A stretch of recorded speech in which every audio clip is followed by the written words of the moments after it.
Yes. The Leaf Spring Army sends its regards.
Hello, everyone. I'm the Enforcer, and I'm accompanied by Enforcer Matt.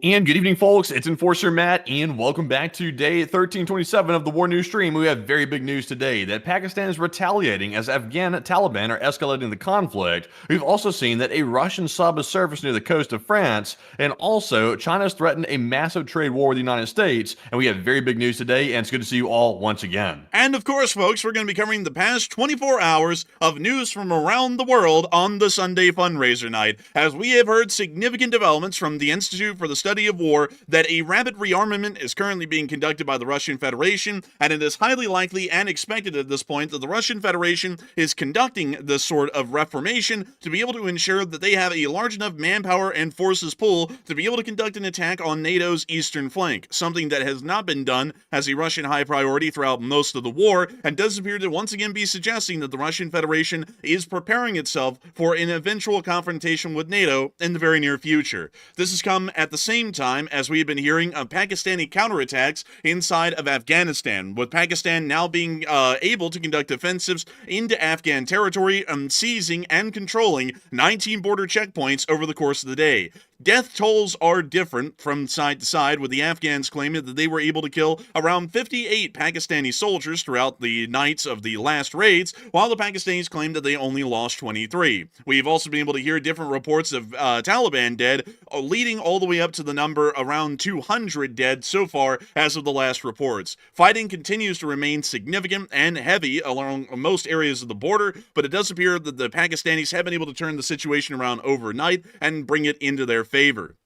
At the same time, inside of Europe, we have been able to hear that the United States of America is now openly stating that if the situation does not change in the war in Ukraine, the Tomahawk cruise missile is going to be provided to Ukraine and is largely going to be provided already. The Ukrainians have already stated that when they receive the Tomahawk, it will be used for military purposes only. This has not stopped the Russian Federation's government from going into an absolute unmitigated panic, and it does appear that even the spokesperson of the Kremlin, Dmitry Peskov the Rat, has made multiple statements today speaking to the delivery of the Tomahawk missiles and how the Russian Federation is going to take that as a serious escalation akin to a nuclear escalation, which was insinuated through comments of Peskov's today made to the press. Still, the Russian Federation's economy appears to be what's truly going nuclear, as a presidential decree was signed and issued by Vladimir Putin today, ending all government funds and subsidies to maintain a balanced price of fuels and gasolines throughout the entirety of the Russian Federation. This seems to be a last-ditch economic effort by the Russian Federation to try and cut down on excessive expense for the already near-bankrupt Russian government, so that way they can try and stretch the war on a little bit farther economically. We have also seen inside of Ukraine that Ukrainian armed forces have not only been able to hold the lines against the Russian Federation, but have been able to reclaim some villages around the area of Zaporizhia, as well as other regions throughout the entirety of the Ukrainian front lines. A Russian submarine, the Novorossiysk, the ill-fated submarine that surfaced near to Gibraltar with a massive diesel fuel leak, has now once again surfaced off of the coast of France, near to the area of Brittany. We are unsure at the moment as to what has caused the vessel to once again resurface, but it is the first time that we've been able to hear of the condition of the Novorossiysk, and I want to remind you all that the Novorossiysk has only made it this far in about 2 weeks, showing that it's apparently suffering some serious technical issues even still. We have also heard that the Israelis are waiting for the release of the hostages, while firefights are already breaking out within the non-Israeli controlled parts of the Gaza Strip, which has already led to at least 28 killed according to the last report. We have also heard that the People's Republic of China is continuing their trade war with the United States of America and has stated that they are ready for a trade war. They are also continuing to harass Filipino vessels in the area of the South China Sea, which are attempting to conduct economic activities within Filipino exclusive economic zones. We have a huge amount of news for tonight, folks. An unbelievably large amount of news. But before we get on into all of this news, I do have to remind you all that tonight is also a special night. It is the Sunday night fundraiser, and for none other than Razum for Ukraine, an amazing nonprofit that has been helping out the soldiers of Ukraine, and not only that, the citizens of Ukraine for years now. And I'd have to say that any support that's provided to Razum for Ukraine is going to an amazing cause that not only will help out the soldiers of Ukraine, but the citizens as well, as they continue to deal with the Russian Federation's armed invasion and continue to resist not only for the state of Ukraine, but the entirety of our Western world. And so please make sure to support folks, because each and every bit of your support in every dollar goes directly to Razum for Ukraine and helps them to continue to let the Ukrainian government's attention be turned towards winning the war itself. And so with that, folks, we are going to be moving on into all of the news that we have for the night, starting with our largest stories first, and then working our way on down into the smaller stories that we have throughout the night. And of course, we're going to be moving to our largest and most significant story, which places us dead center in Europe today,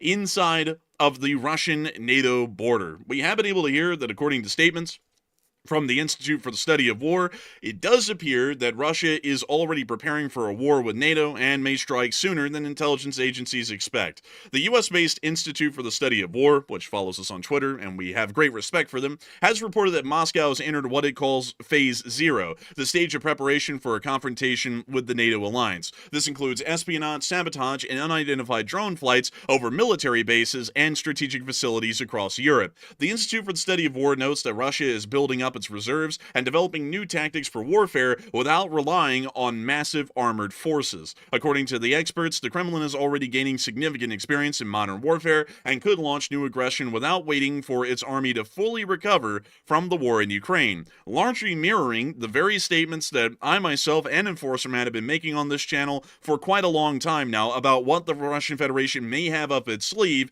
with a potential war with NATO. And to get you all the direct transcript that statement was made today by Nexta from, I actually have the direct statement that was made by the Institute of the Study of War right here. Russia may be able to pose a significant threat to NATO on a timeline much sooner than 2036 and without necessarily reconstituting its tank fleet. Russia's ongoing sabotage and drone reconnaissance activities against military bases and critical infrastructure in Europe indicate that Russia has already entered Phase 0, the informational and psychological condition setting phase of its campaign to prepare for a possible NATO-Russia war in the future. Russia's long-range strike capabilities and enhanced drone production capabilities represent an immediate threat to NATO. Russia's force generation efforts and reported efforts to generate a strategic manpower reserve, which Russia could choose to employ in Ukraine or in a future land war against NATO, suggest that Russia can sustain and reconstitute its manpower despite continuously heavy losses from its ongoing war in Ukraine. Russia will likely have significant combat power made available within months following the end of active fighting in Ukraine, which Russia can likely rapidly deploy to NATO's eastern flank. Russia is developing concepts of operation and warfighting tactics that allow Russia to pursue large-scale combat operations without using masses of tanks or armor, while effectively denying an adversary from using tanks or armor at scale. Russia is also learning how to achieve the effects of battlefield air interdiction in an adversary's rear without establishing air superiority or air supremacy. The ISW has observed no indication that the Russian military command would need to wait until the Russian military reconstitutes to its full end strength before intensifying its attacks against NATO member states, and in fact, Russia may attack before that moment if NATO fails to establish deterrence. Russia is currently gaining significant experience in modern warfare with an ever-changing theater characterized by an extremely short innovation cycle while tolerating a highly attritional infantry-led war in Ukraine, the likes of which Europe has not engaged in since the 1940s. NATO and its allies must prepare to deter and, if necessary, defeat threats that Russia will likely pose immediately following the end of active fighting in Ukraine, but also into the future. Largely, the Institute of the Study of War is stating that the Russian Federation does not need to rebuild its military abilities or capabilities and equipment up to its original base that they had before the war in 2022 to be able to start a larger conflict with NATO. And this is actually something that we have been saying here on this channel for quite some time. It is becoming evident at this point, and has been evident for months on end now, that the Russian Federation does have a large reserve of manpower which is not being used currently inside of the war in Ukraine. And while they are taking incredibly high losses inside of Ukraine, it is also likely that they could launch a larger war against NATO itself during the current conflict right now or after the war in Ukraine ends, one way or another, and largely use that as a diplomatic leverage to try and force the West to either meet Russia's demands or face total nuclear destruction due to the guaranteed response that NATO will have to make to a violation of their sovereignty. Whether Russia won that war or not, hypothetically, is not the question. It is the matter that Russia can wage that war and can force us into that existential decision that they know we would have to make. And that is the situation that appears to be the most pressing and prevalent at the moment. I have to say that the Institute for the Study of War has definitely gotten its points down incredibly well. We largely agree with them and have been saying very similar statements to that over a fairly significant period of time. And not only that, we have also been pointing out that the Russian Federation's tactics in Ukraine are very rarely ever relying on armor. And while the tactics are absolutely stupid and do lead to incredibly high rates of attrition from what we are able to see from battlefield footage and analysis, the Russian Federation is still able to keep front-line operations possible without larger armored forces. If y'all do not know, there is actually a huge breakaway that the Russian Federation has slowly conducted almost at a snail's pace over the past 3.5 years in the war, which is breaking away from their Soviet-era armored doctrines. Back during the times of the Soviet Union believed that massive waves of tanks and armored personnel carriers that were generally more inexpensive than their counterparts in the West would generally be able to overwhelm any sort of a NATO defense force with overwhelming firepower and numbers and just simply break through due to sheer force alone, pretty much like a massive wave. The situation has changed a lot, however, especially since the introduction of modern NATO technologies, for one, and two, the drone warfare that's been seen in Ukraine, which has pretty much rendered that form of combat doctrine completely moot and ineffective on a modern battlefield. As a result of this, Russia has been forced to evolve their armed forces, especially here in the late war, because they simply do not have any tanks left to be able to continue to try the Soviet armored doctrinal tactics. And so for that reason, it now appears that they they will not need to rebuild that massive tank force to be able to start a war with NATO. And as a matter of fact, they don't even really have to consider that or dispose of that idea to start a war with NATO. The simple fact of the matter is that this armed force, the Russian Federation's armed forces, can conduct an attack into NATO with motorized forces alone. All they need is the element of surprise and then some form of effective drone warfare offensive and defensive capabilities, and they will be able to hold it out for a long enough amount of time that the nuclear conflict question, the existential question, will have to be answered by us as to whether or not we are going to have to start using nuclear weapons or whether we're going to defeat the Russian Federation armed forces quickly enough and start pushing them back into Russia where they came from, to where the Russians would have to consider the usage of a nuclear weapon. And that is what the Russians know will be the case. But nevertheless, a lot of people have been talking about this development at the moment, and a lot of people are wondering what is up with the Russian Federation preparing for war with NATO, and do a lot of people believe that it's going to be sooner than expected, like the Institute of the Study of War has been saying, and like we've been saying here on the channel for a fairly long period of time. And so, Matthew, what are people thinking about that, and what are you thinking about that as well?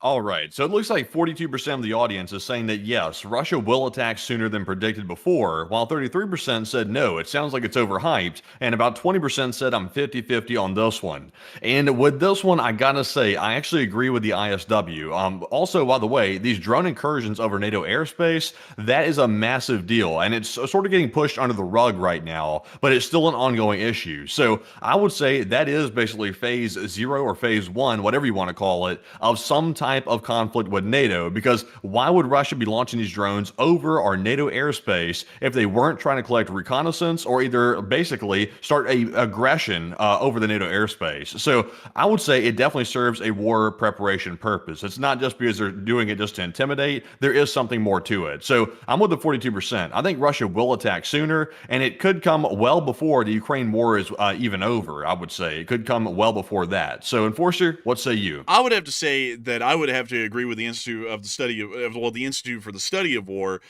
because they are largely following very closely along the line of thinking that we've had here on this channel for a very long time, and that has been this theory. And I'll restate it again, and y'all can go back and listen to all of the shows that we've been running for months, because we've been stating this endlessly throughout the entirety of this year. Russia does not have to rebuild its army in the original form that existed in before the invasion of Ukraine to start a war with NATO. It does not. And a lot of people misunderstand that to mean that the Russians will win that war even without that equipment. The truth is that either with that equipment or without that equipment, it would be highly unlikely that they would be able to win a larger war with NATO in any scenario. The conventional armed forces of the Russian Federation are poorly trained. Most of the Russian army is made up of contract Niki, which are soldiers that are serving on one-year contracts as conscripts, which means that they're very poorly trained and also have low morale. Not only that, the Russian Federation's equipment, even pre-war, was antiquated and largely outdated, and while they've been trying to modernize some of their weapon systems and vehicles, they still did not meet a modern criteria of combat effectiveness or any form of ergonomics for that matter, which made them generally an older and aging military on the face of it back then.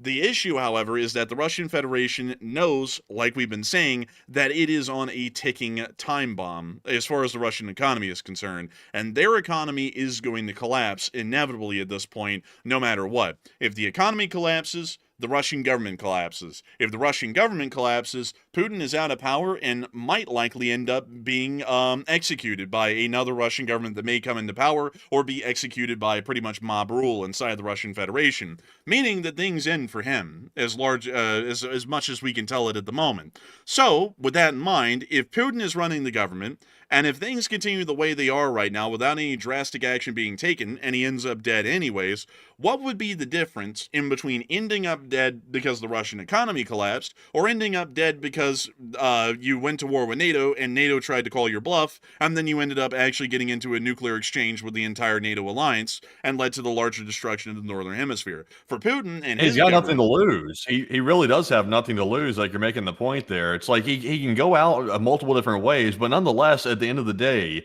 there is no clear way out for Putin in the situation. He made a huge mistake by attacking Ukraine. That was a fatal blunder for the Putin regime. And from here, he really has a set of very bad options. All of them are bad, and all of them lead to Putin being ousted or Putin being eliminated by the next government that comes in. So I think that's part of the reason, like you're saying there, that he will escalate and maybe attack sooner than later. Even though it really doesn't make much sense from a strategic standpoint, he might do it just because he's desperate and that he really doesn't care about anybody else, and he'll drag everybody else down with him because, basically he's in some deep trouble. Now, the only thing that would really stop that from happening if the nuclear triggers were being pulled, say, would be if the lower members of the Russian government didn't want to die with him. If they thought that there was a chance that they would get an exit of grace, where they pretty much wouldn't end up dead in the middle of the streets of Moscow or St. Petersburg if the Russian government collapsed, then they might actually try and turn against him last minute and largely overthrow him, and then try and find some sort of a peaceful resolution of the conflict. Meaning that there are exit solutions to this. We're not on the path to doomsday. There is always a will and a way, or as the old saying goes, there's more than one way to skin a cat, where we all don't end up getting killed in this whole affair that we're seeing at the moment. Still, there is nothing to lose, and the Institute for the Study of War is once again backing it up, at least with the analysis we're seeing from the strategic side of things, as far as their armed forces and their capabilities. They are capable of starting a war with NATO largely right now, and even especially after the war in Ukraine was to end, because they have been able to evolve their military, not really by choice, but by necessity, to pretty much use hardly any armored vehicles for that matter, compared to what older doctrines would have required. Even still, the Russian Federation, if you do not believe me, in which I'm saying that the Russian Federation is on its last legs economically, the Russian Federation is certainly on its last legs economically. And I have to explain something that's a very interesting fact about how global fuel prices work. Inside of a lot of countries, there is actually a government subsidy program that exists to try and stabilize the price of gas. Inside the United States of America, gas is actually set at specific prices from state to state, although there also is some federal level of control to the prices of fuels around the United States of America through the releasing of strategic fuel reserves from the pits that we pretty much keep a large amount of fuel in inside of Louisiana. Still, this is something that the United States and many other countries around the world do, is subsidize the price of gas to try and keep it at a somewhat steady rate. And the Russian Federation has been doing that for decades. As a matter of fact, it's been doing it forever. The Soviet Union did it, and the Russian Federation has been doing it right now. So pretty much every single country that has been the Russian Federation at some point has been subsidizing the price of fuel inside the country. It is a constant. It is the one thing, folks, that stops Russian fuel from fluctuating rapidly with supply chain concerns or logistical demands that may not be met, including the situation right now. Even in the midst of this fuel shortage that we're seeing throughout the Russian Federation, in most parts of the country, whenever the fuel is available, the price does not rise massively. And it has risen a little bit, I will say that, and it has gotten up to about $4 a gallon, but that's still with the Russian Federation subsidizing the cost of the gas. If the Russians stop subsidizing the cost of that gas, the cost of gas is going to skyrocket per liter, pretty much out of control, because now the price is not going to be correlated to any sort of government subsidization that tries to keep it at a stable price. It is going to meet the exact price per the amount of supply and the amount of demand that exists inside the country, which there is a huge disparity at the moment towards the amount of gas which is available, which is a very slim amount, versus the demand, which literally the entire country is running off of, all 120 million people. Today, President of the Russian Federation, Vladimir Putin, has now signed a presidential decree which is ending state subsidization of gas across the entirety of the Russian Federation. This now means that every single liter of gas in the Russian Federation at every single gas station is going to skyrocket in price because it's going to be directly correlated to the amount of available supply in the Russian Federation and also the current demand for that fuel across the country. This is going to show that the Russian government is at its very last legs economically. The Russian government can't even afford, at this point, to conduct a normal state-subsidized gas program any longer. That is how poor they are getting in the governmental levels in the Russian Federation. This decree lays that out exactly, and according to what we understand, the increasingly desperate Russian Federation has signed a decree that allows for Russia to end its fuel buffer, which is the subsidy that keeps domestic fuel prices artificially low.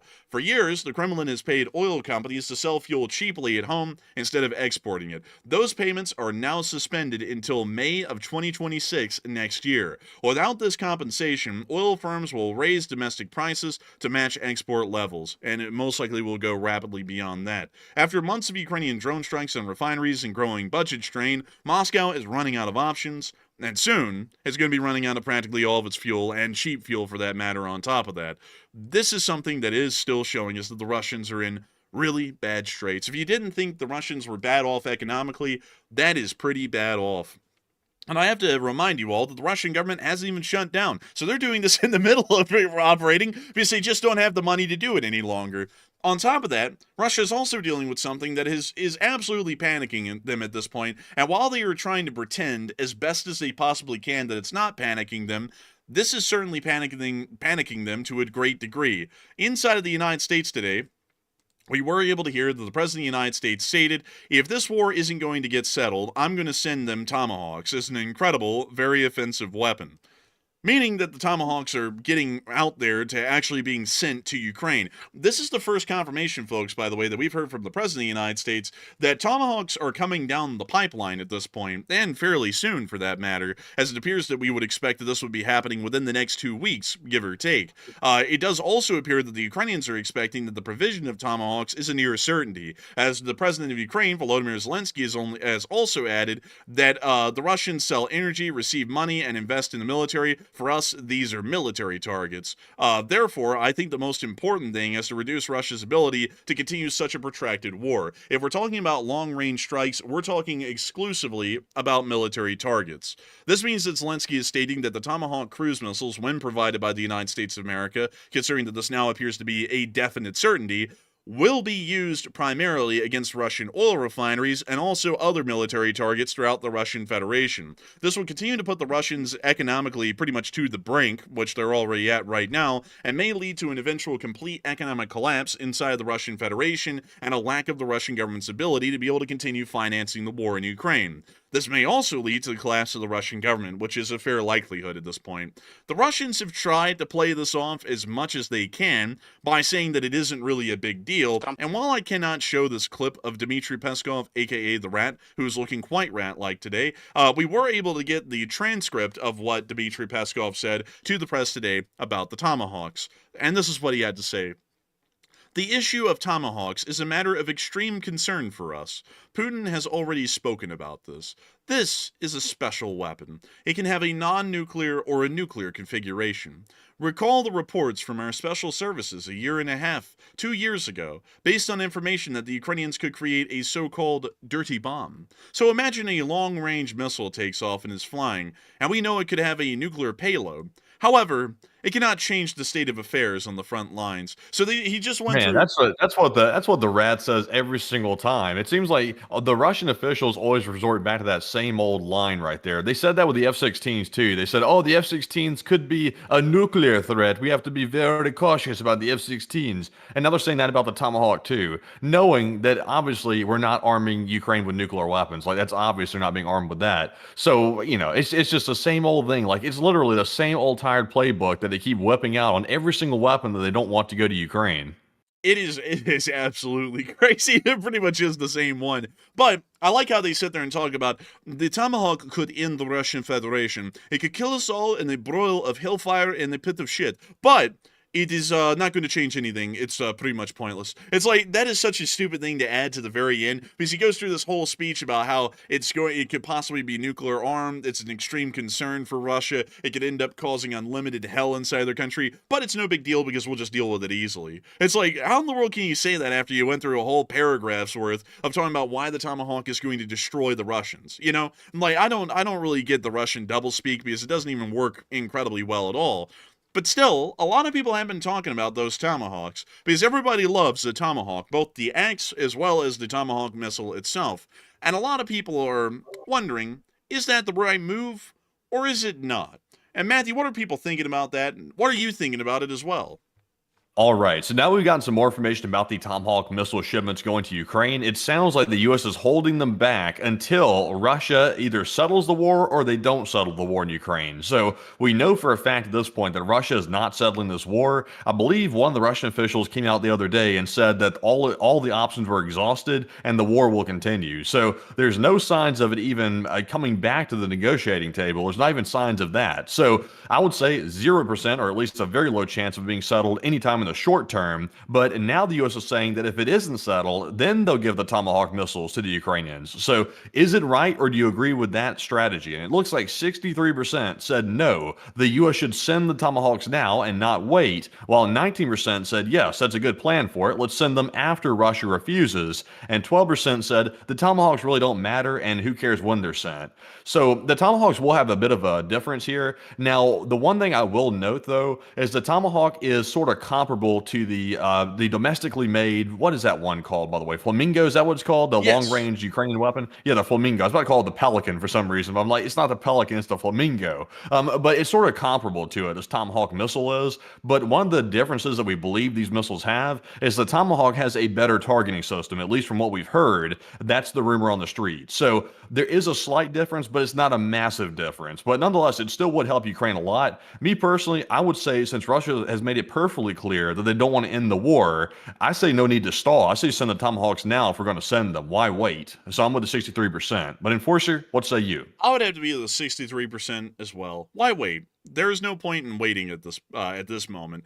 I would say that the Russian Federation has made it evidently clear that they are not willing to end the war under any circumstances. For this reason, our hand is forced. And I do understand that people inside of the United States will like the idea that we could achieve a peace with the Russian Federation and that we could also move the moon and the stars as well. But the United States is not an all-powerful being in the fact that we can just change the opinions or outsets of Russian leadership inside of the Russian Federation. That, unfortunately, is too stubborn of a target to try and change, and for that reason, we just must react to what exactly they are doing right now, which is continuing on this war, despite our wishes. For that reason, the Russians will be punished, and the way that we can punish them right now is to implement secondary sanctions, additional sanctions, that would be crippling and damning to the Russian Federation's ability to trade with the greater world, their exported fuel resources, and also provide the Tomahawk cruise missiles to the state of Ukraine. By doing those very two things, one, we will be depriving the Russian Federation of their ability to sell to larger global markets,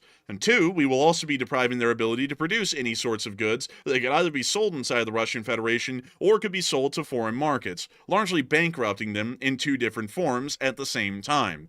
If they are bankrupt, they cannot keep a war going. When you run out of money, you can't do anything. And I'm sure a lot of people know that. When you run out of money, you can't pay the electricity bill. The lights go off. The same thing in Russia. When they cannot pay the bills, the Russian army stops working because they're not getting paid. And who in the world is going to go onto the front lines and go and fight and get killed by a Ukrainian FPV drone, and they're not even getting paid? Absolutely nobody is going to do that. Nobody in any country in the world would go out there and put their life on the line if they're not even being paid anything at all. I mean, and patriotism only goes so far, and they're not going to go that far to volunteering to go out there and get smacked by an FPV. So I would generally have to say that we should send the Tomahawks now, because the faster we provide the Tomahawks to Ukraine, and the faster the Ukrainians begin to use them on the Russians, the quicker this war is going to end. And that's generally the end goal that we're looking for at this point, is to get this war on to its conclusion and round the thing out at any cost. And so with that, I hope that addresses that well, at least in my opinion. And speaking of wars rounding out at any cost, or more so wars grinding on at any cost,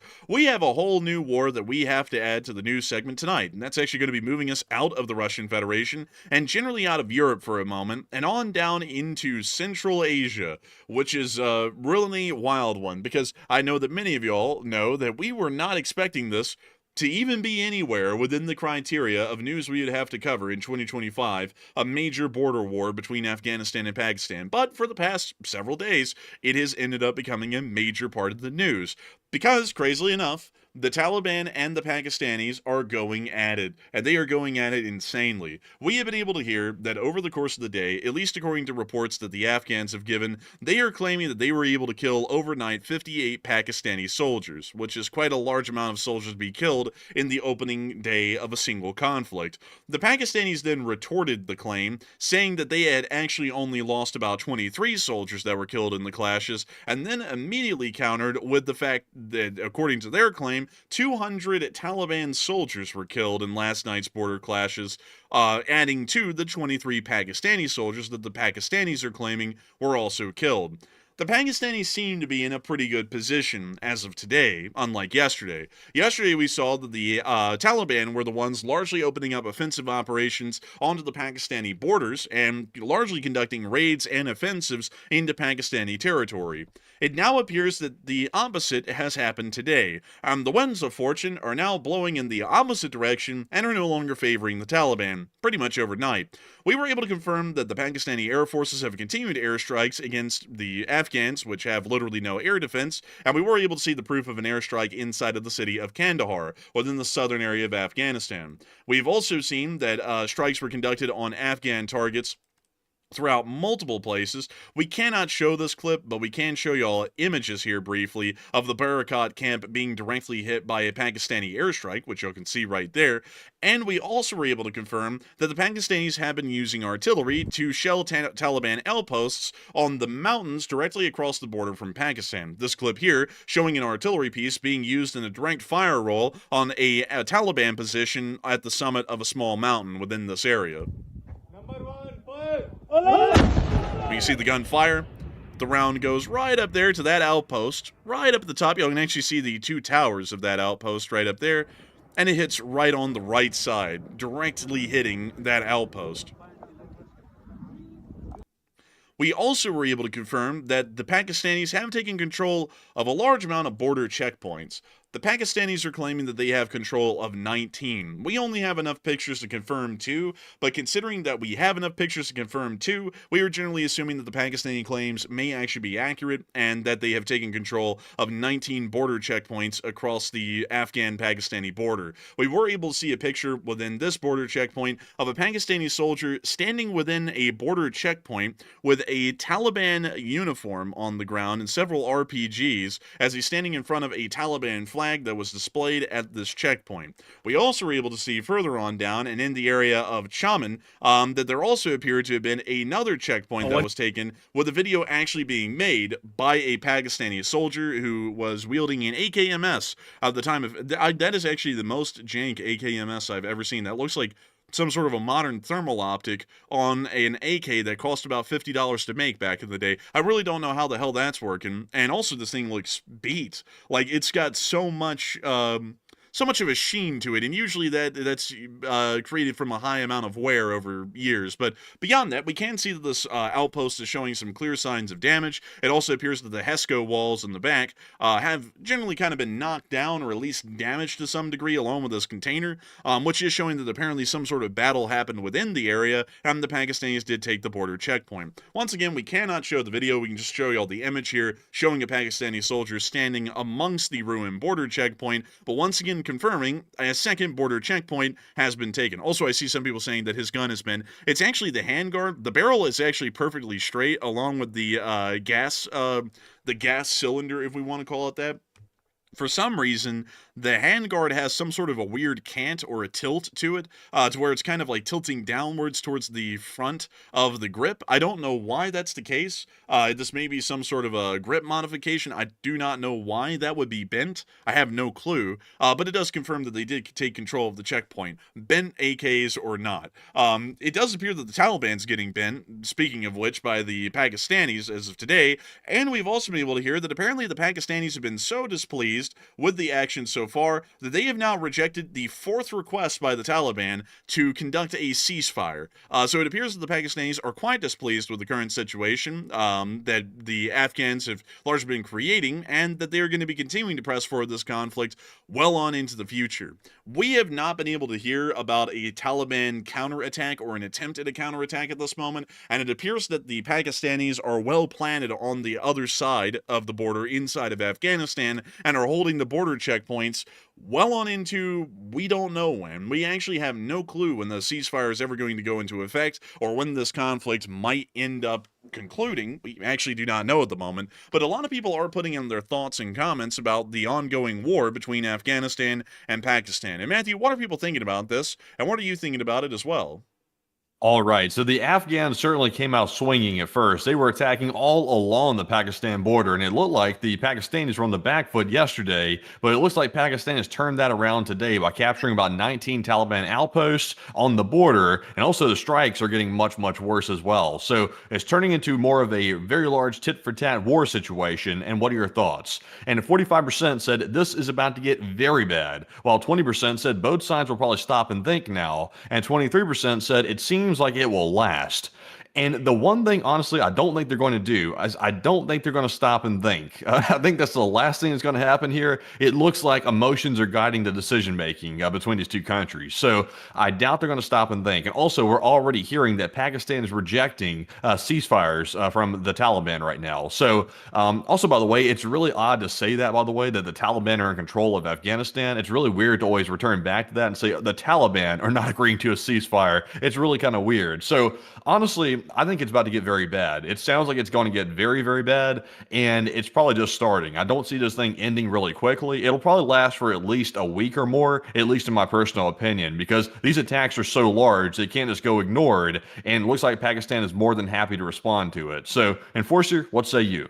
I would have to say that things are probably going to continue to remain as bad as they are. It may even get worse. The Taliban are most likely going to attempt to push the Pakistanis back out of the country, and we do not know how that's going to go, but the firefights and battles will most likely be significant as a result of that. So I would generally have to say this is a high guaranteed certainty that things are going to be getting worse from here, as in this is certainly going to continue on as being a larger border war. I've also seen some people in the chat making issue with us calling this a war in Pakistan, quote unquote, invading Afghanistan. And I think some people are getting a little bit lost in the semantics. And also, a lot of people have a bit of a double standard with definitions. If an armed force that is not from your country crosses your border, that is technically an invasion, especially if they have an intent on staying, which the Pakistanis do. They are currently in those outposts right now, and they're staying there. That is what is called an armed invasion, especially when they conducted that action in the midst of shooting and killing a whole bunch of guys in the Taliban. That is an armed invasion without a doubt. If the same thing happened in between Russia and Estonia, I'm sure many people in this chat who are right now questioning whether that's an invasion that happened in Afghanistan would be saying that Estonia is being invaded by the Russians instead of just saying it's a small border skirmish and leaving it at that. Another thing that I also have to add is that this is a war. I don't know if people know this, but border skirmishes are wars. Some people may not know that. They are smaller wars, so people try and classify them as border skirmishes, but border skirmishes are a form of a war. So the terminology that we are using on this channel is correct. It is a border war that's going on right now, and the Pakistanis have invaded the border checkpoints and the direct border area of Afghanistan. I find it also, one other thing I have to find funny, is that people want to claim, some people do, want to claim up and down that what the Pakistanis are doing today is not an invasion of Afghanistan, but when the Russians just, marched a couple of miles across the border in Ukraine in 2014 and annexed Crimea, they never wanted to call that an invasion. I don't really know how the logic is working for folks, because that was an invasion in Ukraine, and if an armed force shoots at you and crosses your border in any way, shape, or form to take any amount of ground, that is an armed invasion of your country. So with that, I hope that does address that the best we can. That's just generally how that works. And with that, folks, it is time. Also, real quick, by the way, I got to give a huge shout to the fundraiser. We're currently up to 1769 Dang! raised. Very nice right there. And we are well over halfway to goal already. So fantastic on the fundraiser, by the way. And we've had some whopping donations come in over the last 30 minutes or so. So really good progress, by the way. I just want to give a huge shout to everybody for that fundraiser going fantastic. And I gotta say, the fundraiser is going unreal. I got to say, a truly amazing and incredible thing to see that the fundraiser has raised $1,789 at this point for Razum for Ukraine, and we are getting wildly close to the fundraiser goal. We might actually be able to get to the $2.5 thousand goal here before the hour's out. That would actually be freaking crazy, folks. We've rarely ever done that recently, so I'd have to say that it is hopefully an amazing thing to see that we'll be able to hit that fundraiser goal here within probably a little bit soon, probably within the next 10 minutes or so. Maybe because that would be unbelievable, and also I would do a flip. Oh, by the way, speaking of a flip, we have been able to hear of a flip in U.S. foreign policy today because of Chinese actions in the rare earth minerals trade. The People's Republic of China has continued to state that they are declining any phone calls. Well, the United States has actually claimed that China is declining all U.S. phone calls after export control announcements on rare earth metals. We were then able to hear that the Chinese Ministry of Foreign Affairs has also stated that they are not afraid of a trade war with the United States. So it does appear that the People's Republic of China is well on and fully adamant about continuing this trade war with the United States of America. While the President of the United States did make the claim today that tariffs are still on track to be implemented on the 1st of November, there were also a large amount of statements made by the President of the United States today attempting to reconcile the differences of the U.S. and China together and to also try and lead to more positive relations with the People's Republic of China, because we only want to help the Chinese, according to the statements by the President of the United States. This is actually somewhat showing us today, much like we were saying yesterday, that the Chinese may actually be holding more cards, at least in this particular exchange between the U.S. and China, than we are at the moment, because generally the West needs access to those rare earth metals to be able to produce advanced electronic components. And while TSMC in Taiwan produces a large amount of semiconductors and wafers, a large amount of the rare earth metals that we use inside of a lot of these advanced electronics are actually mined and resourced from the People's Republic of China. The People's Republic of China is truly an advanced and modern country in many regards and ways, and a lot of those rare earth metals are also used by the People's Republic of China to try and develop new and advanced technologies, to try and give themselves a cutting edge, not only in the military, but also in private life. We've actually been able to see one of those developments today, as the Chinese appear to be testing a brand new flying car, and I would like to show y'all that right here. Let's take a look at China's new invention of the brand new flying car. It appears that it works. What in the hell? That thing was like a freaking missile coming over that hill right there. Honestly, the missile knows where it is because it knows where it isn't. I gotta be honest with you, that thing's leaving a streak of dust through the air. I mean, that thing is traveling quite quickly. And I'd also have to say, folks, I think that they haven't really gotten down the whole idea that the car isn't really supposed to be rotating while in flight. Seems like they might have to figure that part out a little bit extra, because it seems that that's not really right, you know? Like, it seems like it'd be very uncomfortable on the passengers inside to be flipping around while their car is flying. But beyond that, off it goes. And also, by the way, what even led to that? Like, it looked like it came straight out of the grass over there. It's not even a road. Well, Matthew, it was grazing when a strike of lightning out of the blue happened nearby, and it panicked it, and so it took off. That's wild almost. I see some people saying it looks like AI in their opinion. Honestly, I can't tell really. Like I'm in between those. I'll be honest with y'all. AI has gotten so good, it's kind of hard to tell like which one's fake and which one's not anymore. It looks real, but at the same time, I'm also questioning it myself. It looks like the car came straight out of the grass over there on the left, but I can't tell. I mean, the fact that dirt's coming off the back of this thing while it's streaking through the sky, I feel like that actually makes this video a lot more authentic, because how would an AI know that the territory that the car was flying from was grass, so that way there was any dirt behind it at all?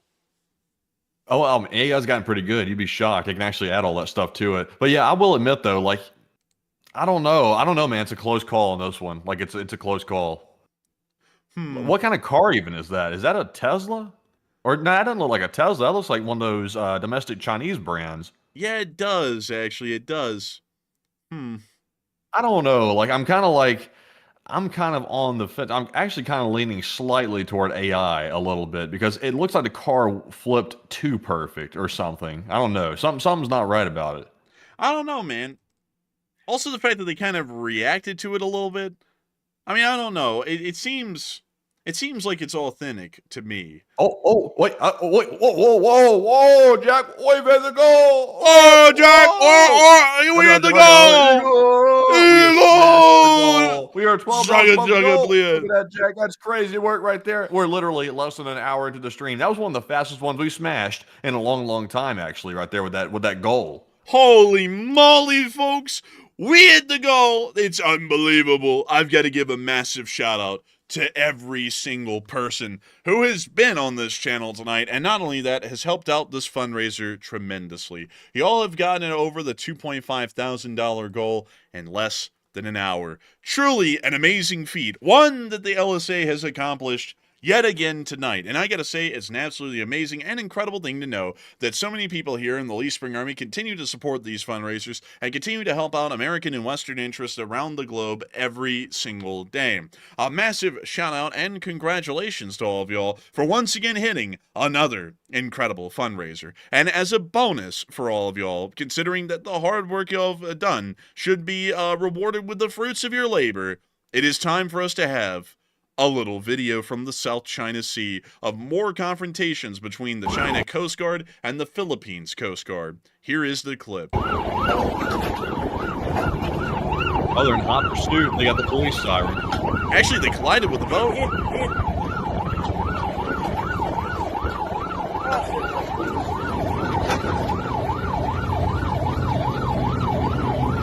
There they go. And then we got the funny part is the Chinese Coast Guard actually hit the right ship this time. Last time they rammed their own people. Man, last time, the Chinese Navy took a little bite out of one of these corvettes. Now this time they're actually doing it a little bit better.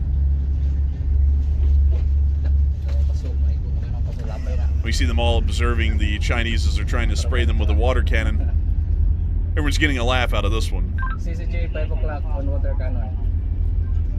30 meters. At 30 meters, mind you all. Now, that is an absolutely incredible sort of a thing. And it does appear that the People's Republic of China is still trying to enforce that 9-dashed line in the South China Sea. If y'all do not know what the 9-dashed line is, here we are. Let me go get it for all of you. This is the magic map of Mao Zedong, who is the original founder of Communist China. Back when Communist China was founded in 1949, Mao Zedong just laid out the land that China owned. And they actually deleted a little bit of it, like Outer Manchuria and stuff, but they also added this. These 9 dots right here that you see on this map. And that is what Mao Zedong claimed that China owned and controlled inside of the South China Sea. And to this day, they still attempt to try and enforce that. It started up recently that they were really trying to enforce it. It was the first time they got the ability to ever try. But still, this pretty much means that China owns everyone's territorial exclusive economic zones and international waters throughout the entirety of the South China Sea, completely violating all maritime and international law, but still it doesn't stop them from harassing Vietnamese, Filipino, Brunei, and Malaysian fishermen and vessels that pass through this area and like to treat it as what it is, either Filipino, Vietnamese, Bruneian, or Malaysian waters, or international waters. So, once again, a little bit stupid from the Chinese, but that doesn't stop them from trying that out over and over again. But before we move on into the rest of our news, now that we've gotten out of that little bonus right there, I do want to make sure that we ask y'all a little question about those Chinese tariffs, or the trade war that's coming at this point over the rare earth metals. And also, Matthew, what are people thinking about that, and what are you thinking about that as well?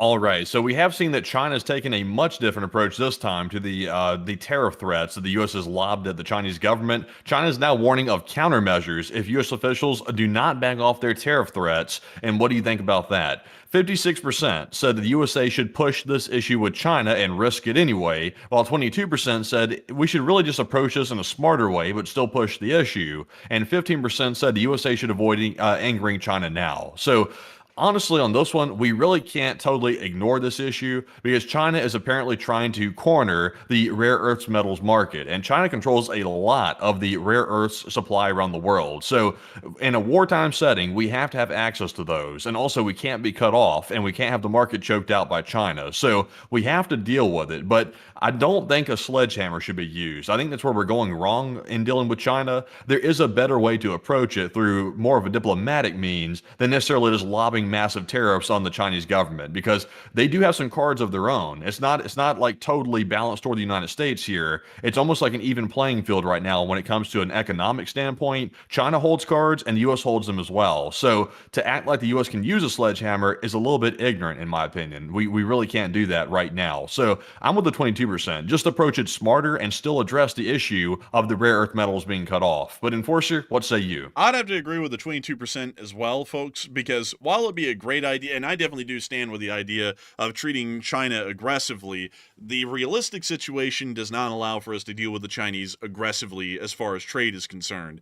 The People's Republic of China does have a significant trade with us year over year. And let me show y'all the U.S. trading partners list. Let me show y'all that really quickly. Here we are. So these, if I could say that correctly, are all of our major trading partners that we have. So, first off is the European Union. Our total trade with the EU is $1 trillion. That is a lot of trade, as a matter of fact, folks. Then the next one is the, it's the Alliance of Southeast Asian Nations, ASEAN, the Association, actually, of Southeast Asian Nations, which we have a total trade with them of about $500 billion. Next, we have a trade with Mexico, which is actually, by sheer volume alone, they are actually the second largest trading partner that we have in the billions, as they make up $839 billion of collective trade, $334 billion in exports, and $505 billion in imports, a very significant trading partner. Canada is next, with a export volume to Canada of about $349 billion at an import volume of $412 billion, which is, of course, once again, quite significant. Now we get to China. China is the third, well, if we don't count the European Union and ASEAN, they are the third largest national trading partner of the United States, but in reality, they're more so the fifth. The People's Republic of China accounts for $582 billion of total trade with the United States of America, with $438 billion of that being imports, with $143 billion being exports.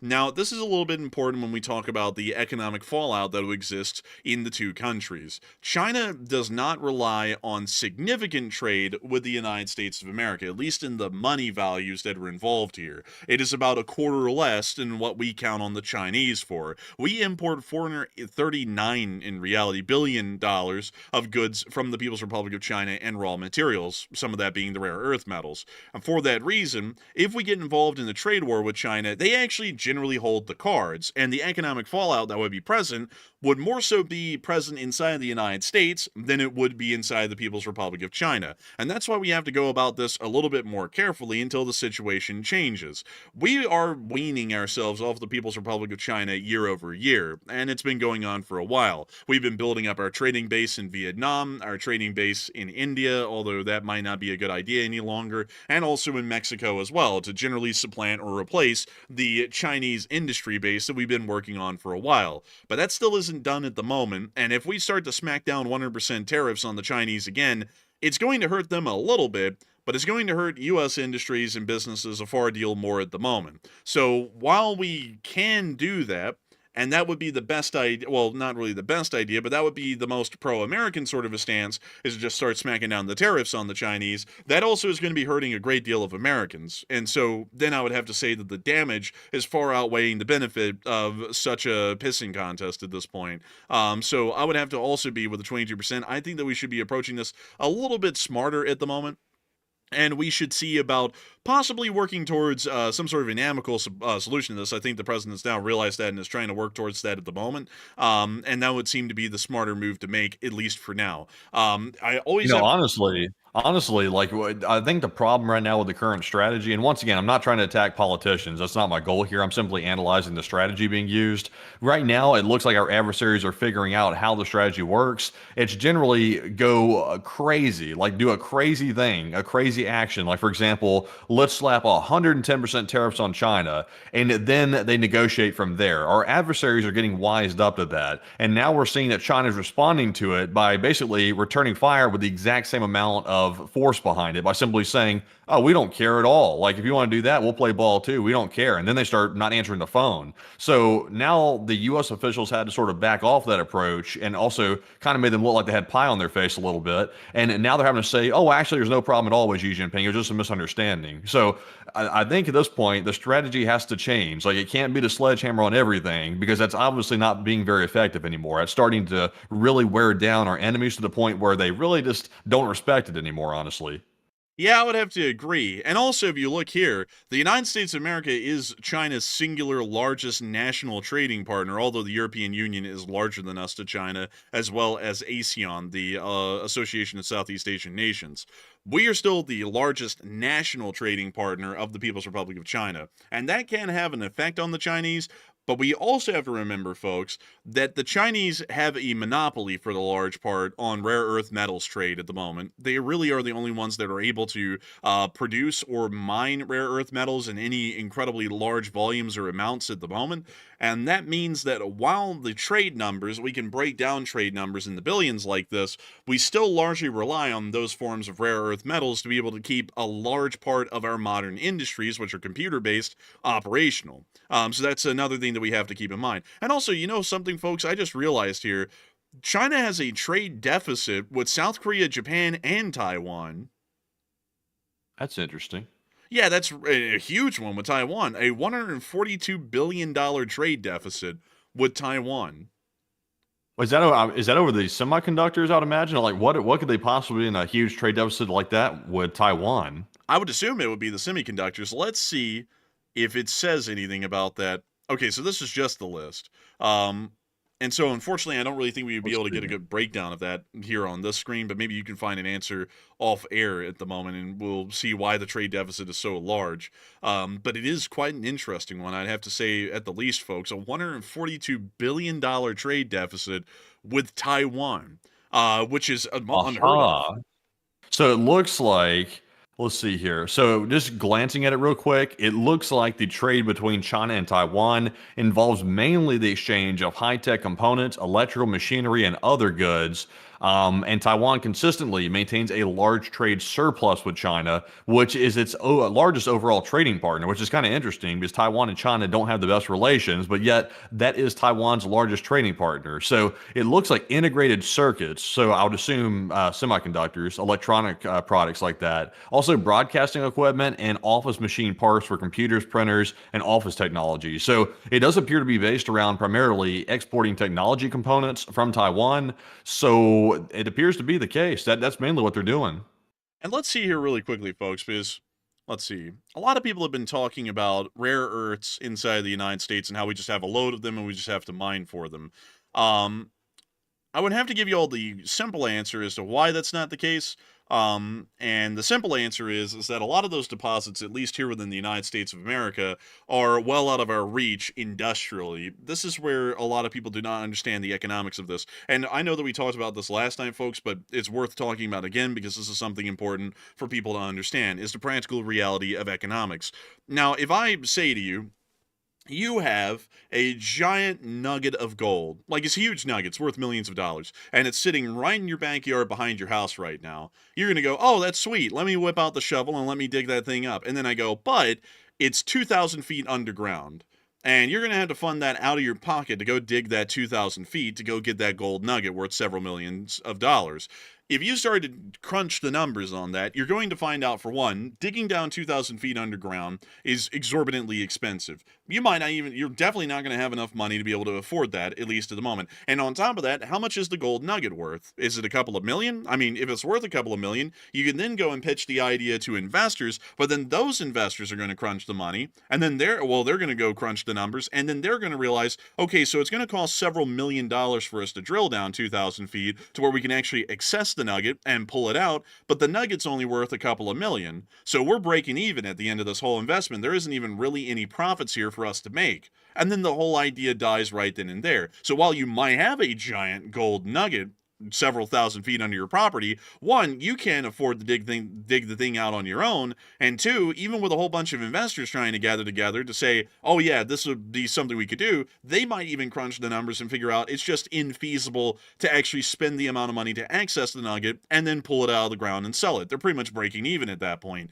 And that's the issue with a lot of U.S. rare earth deposits, and really a lot of rare earth deposits around the world. Sure, there are endless amounts of rare earths in reality, but the problem is that there's not a lot of rare earths in reality that are economically feasible to access and then extract. And that's really where the issue lies. That's why we don't really do a lot of that form of rare earth metal extraction or refining here in the United States, is because it's just economically infeasible to reach the deposits that we have in the United States right now. In the future, And also, that won't be the case. And also the environmental controls in the United States are worlds more complicated and strict than in China. So while you may be able to go and pretty much act without any type of regulations in China and pretty much pollute the environment all you want, you can't do that in the United States. And honestly, that's a tricky one there, because obviously we don't want to destroy our environment to get rare earths, but at the same time we have to also look out for national security. So it's a tricky tightrope with that one. But yeah, the EPA and also the environmental protections are tremendous larger in the United States over that. Yeah, that's also another huge issue as well. Although you can extract the ore and then just have it refined somewhere else, which still offshores it for the larger part, and that's a strategic concern. But still, there's also the huge issue in that a lot of deposits in the United States aren't necessarily accessible. And I hope that was a great analogy to explain why that's the case for a lot of them. Because I know people hear about that all the time, and a lot of y'all won't believe this either. This is actually something nuts. There is no oil left in America, at least traditionally, in the sense of oil you literally just pretty much slurp out of the ground. A lot of the oil that we're currently getting in the world right now are from shale deposits, or they're from what's called fracking, which is where we use hydraulic pressures to liquefy solid oil like shale and then have it bubble up to the surface. That has a whole bunch of ecological issues in and of itself. But that's how we're still continuing to get access to oil these days. A lot of the oil deposits back in the day that people used to say were inaccessible are now accessible due to modern technologies, and they've now become economically viable. One, because it's a lot cheaper to get to those deposits, and two, there also really is no other alternative at this point, because the cheaper options to just get loads of access to oil has pretty much run out. There are only 2 oil fields, folks, that I know of in the world that are large and still operate off of the original idea of pretty much plucking a straw into the ground and sucking the oil straight out, which are the oil fields in Texas and the oil fields of the Middle East. And those are pretty much it. Beyond that, everyone else has pretty much reverted to some form of shale fracking or something else along those lines to try and get access to crudes and other forms of oils. But anyways, with that, I hope that, or they start to drill extremely deep to be able to get access to other reserves which were once inaccessible due to the lack of technology and the expense that was involved. But I hope that does address that the best that I can, at least, because that's something a lot of people don't know, is that the resource situation is always changing. It's forever changing. And so one day, folks, like 40 years from now, we may actually start to mine rare earth metals because the deposits will be easily accessible at that point with the given technologies, and it will be economically viable to do so. It'll be cheap enough. And we might also find a way to be able to refine these rare earths inside the United States of America without it being a huge ecological concern with the amount of toxins and pollutants that the process creates. That all might be possible, but it's not possible at the moment, and that's the issue that we're running into, and that's why we have to, in a sense, kind of kowtow to the Chinese to a degree, so that way we can continue to get access to the rare earths in China. But with that, I hope that does address that. Still, the best I can. Also, Jeff H. said that's 100% incorrect about oil. No, actually, I included the part where Texas is still the one where you pretty much just pluck a straw into the ground, start sucking it out, which is the easiest and cheapest way to be able to get access to oil. That's also why we're one of the largest oil producers in the world, is because the Texas oil fields are just that abundant and still are to this day. But anyways, with that, it is time for us to move on into a couple of questions, folks, because you know something crazy? We've been sitting here talking about all this interesting stuff, and we haven't even been able to get to talk to all of y'all, and even shout out the top donors of the stream tonight that hit $2,500 within the first hour. And so, Matthew, what do we got? All right, so let's give a huge shout out to the top donors of the night. And so far, we've had a 200 from Espen Turgenhagen, a channel legend, and that is the largest one of the night, by the way. A huge shout out to you, Espen, for that generosity.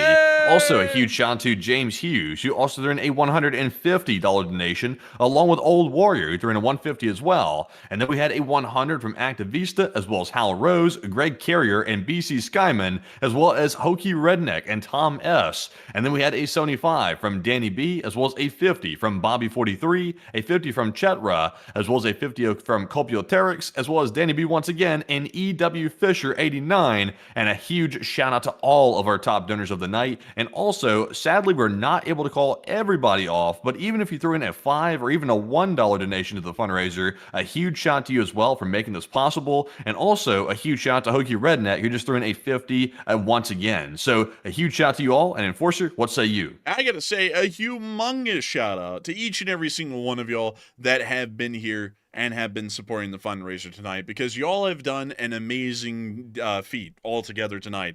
We have already raised $2.7 thousand on this fundraiser at the moment for Razom for Ukraine. And I got to say that it's an unbelievable and amazing thing to know that so many people are continuing to gather around here on the channel and continue to fundraise every single Sunday to help support Western and American interests around the globe. That is truly an incredible thing. And I've got to say a humongous and incredible thanks to all of y'all for continuing to support not only the state of Ukraine, but Western interests around the globe.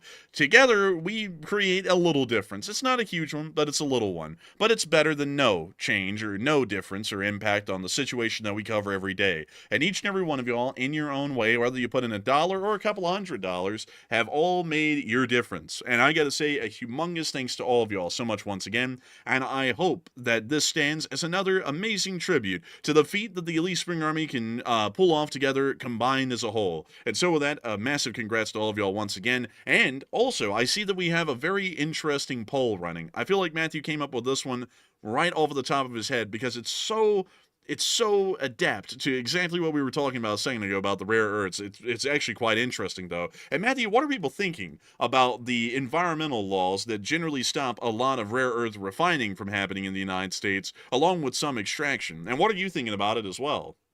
All right. And also, by the way, folks, and apologies, I'm not sure if it comes across in the stream or not, but I'm a little bit low energy tonight. Low energy, they call them. But sorry about that, by the way. I have a little bit of a headache tonight, and I am just like, I wish I had a Tylenol nearby. I know some people say don't take it, but I would love a Tylenol right now, and I would have to wait a good 10 minutes to make sure it didn't kick in. But anyways, jumping into this poll right here, it says, would you suggest relaxing environmental laws in the United States to mine and process rare earths? 49% said yes, rare earths take priority, while 21% said only as a very last resort, and 23% said no, let's not destroy the environment of the United States. So this one's a little bit tricky, folks. This one is not as straightforward as it seems. Now, I will say this. Do I advocate for tearing down national parks and mining for oil and processing rare earths? Absolutely not. We do not want to ravage our natural beauty in this country to simply get some rare earths. Because at the end of the day, we have to be able to have a country to defend and also a country that we're proud of, or otherwise, what good does it have to defend the country if we're not even proud of it? So we don't want to ravage the environment just to get some metals really quickly. I would say, since China's already destroyed and pretty much polluted the hell out of their country in many different areas, why not try to take that rare earth first and buy it off of them, if it's possible, as a first resort, and then only as a very last resort, consider maybe limited operations in the United States to get only what we need, not for corporate greed, but simply what we need to function and to satisfy national security concerns. So I'm not a big believer in tearing up the environment. Me personally, I'm not a tree hugger type, but at the same time, though, I do realize the importance of maintaining proper pollution controls in this country. We can't just let those go, or otherwise we'll end up like China with smog everywhere. So, Enforcer, what say you? I would have to say that I just found something interesting, Matthew. This is the Mountain Pass mine in California, which, if you look at it, that doesn't look at all that big, does it? This is like a little itty-bitty version of the Bingham mine. There's the mega dump trucks. I forgot what those are specifically called. But look at how large they are compared to this mine right here. This mine, you're not going to believe this, produces 16% of all of the rare earth metals that are extracted out of the ground every single year in the world. That's wild, actually.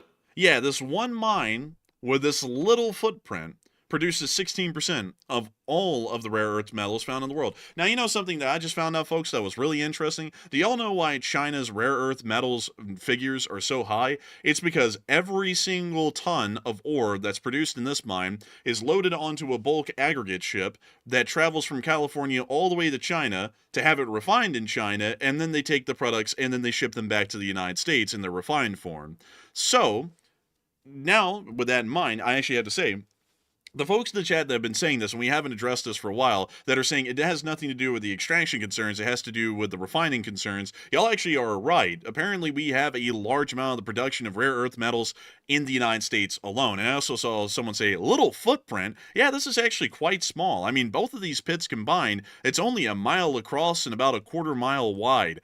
That's nothing. I'll show you why I'm saying that's nothing. It's compared to the mine that exists in Salt Lake City, the Bingham Canyon mine, which in total width alone, just the main pit, is about 2.5 miles wide. So the footprint of this is generally non-existent compared to other larger mines in the United States. And if y'all don't know, this is primarily a copper mine, although they also mine other forms of deposits and ores out of this mine as well. But still, this mine is a fairly significant one, and I was also just reading that apparently some new deposits are attempting to be found and accessed inside of Wyoming and Nevada, if I was reading that correctly, to also cut off our dependence from the Chinese. But the issue is, folks, is that our reliance isn't necessarily on the Chinese, at least off of this quick search that I found. I'll have to read a lot more into this, folks, in the future and research a greater deal. But it doesn't seem that our dependence is off of the ores and the refined products that are available. It's just on the refining capabilities of the raw ore. So that means that we would have to see some form of rare earth metal refineries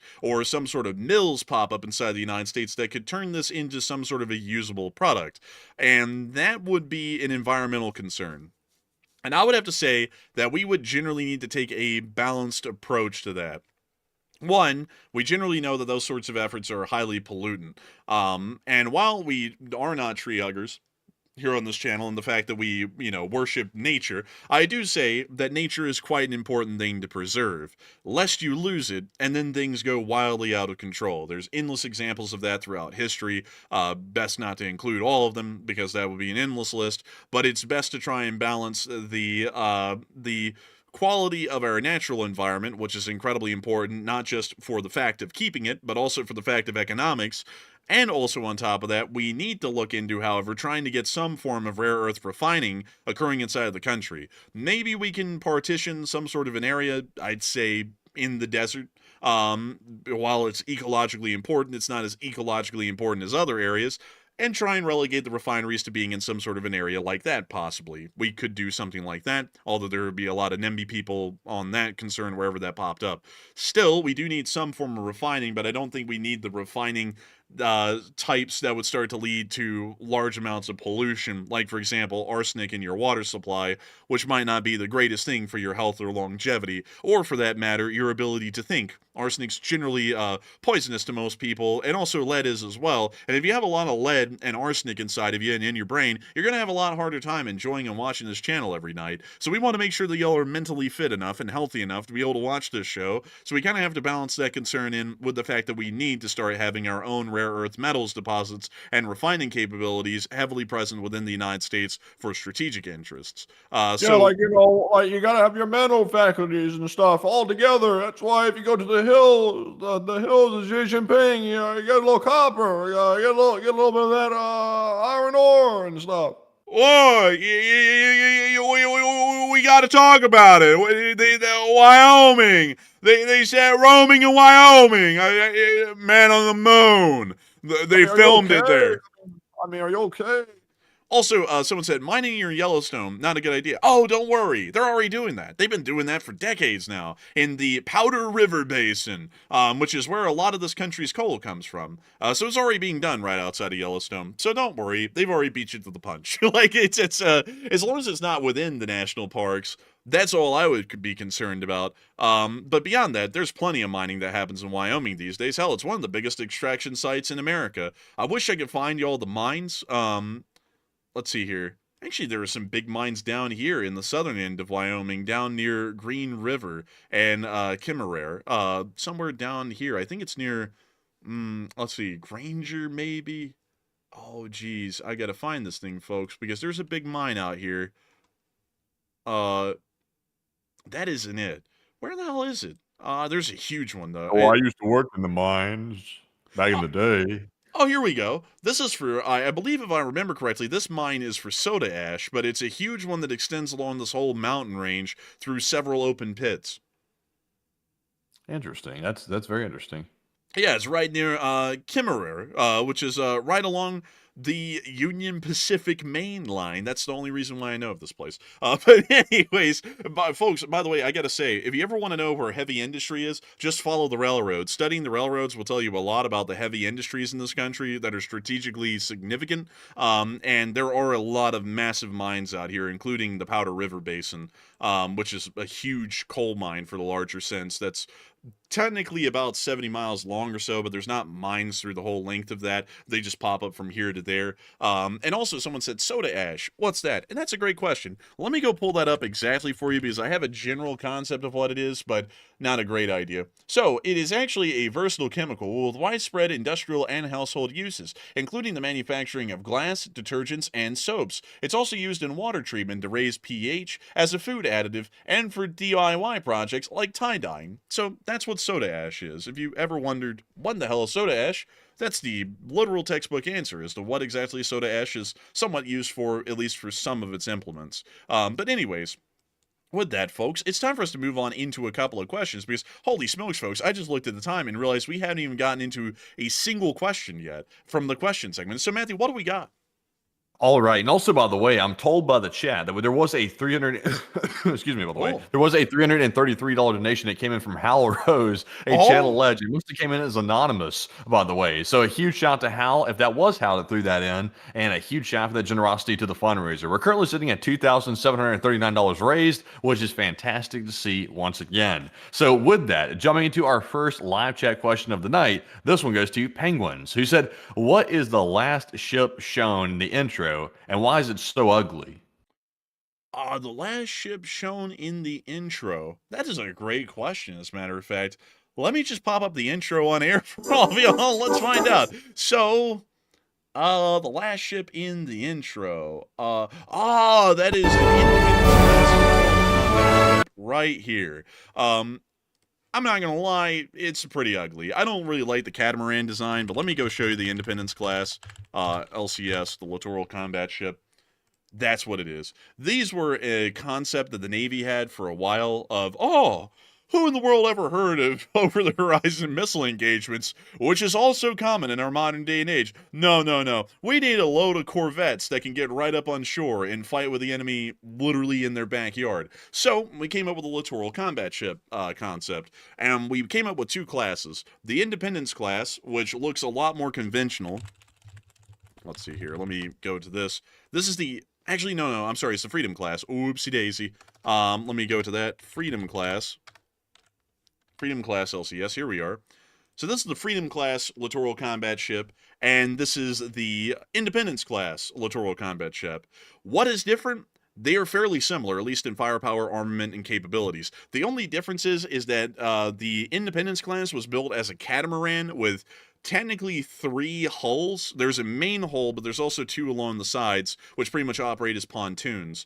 It was an interesting concept, but the problem is, folks, is that this was a little bit too experimental, as they're actually having to start retiring these Independence-class corvettes because the steel, especially along this area of the hull right here, let me actually show you all that from another angle.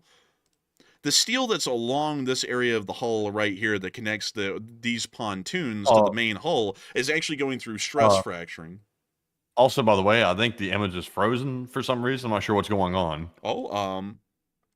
Let's see here. Let's try that again. How about now?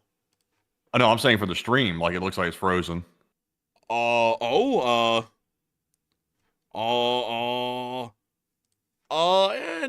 it hopefully isn't. Let me refresh that. And what's going on here? What's going on here with this? What's going on, chat? What in the world is going on? Why in the world did that... Hold up, folks. Hold up. Let me try something here. There. How about that? Did that do it for people? Did that fix it?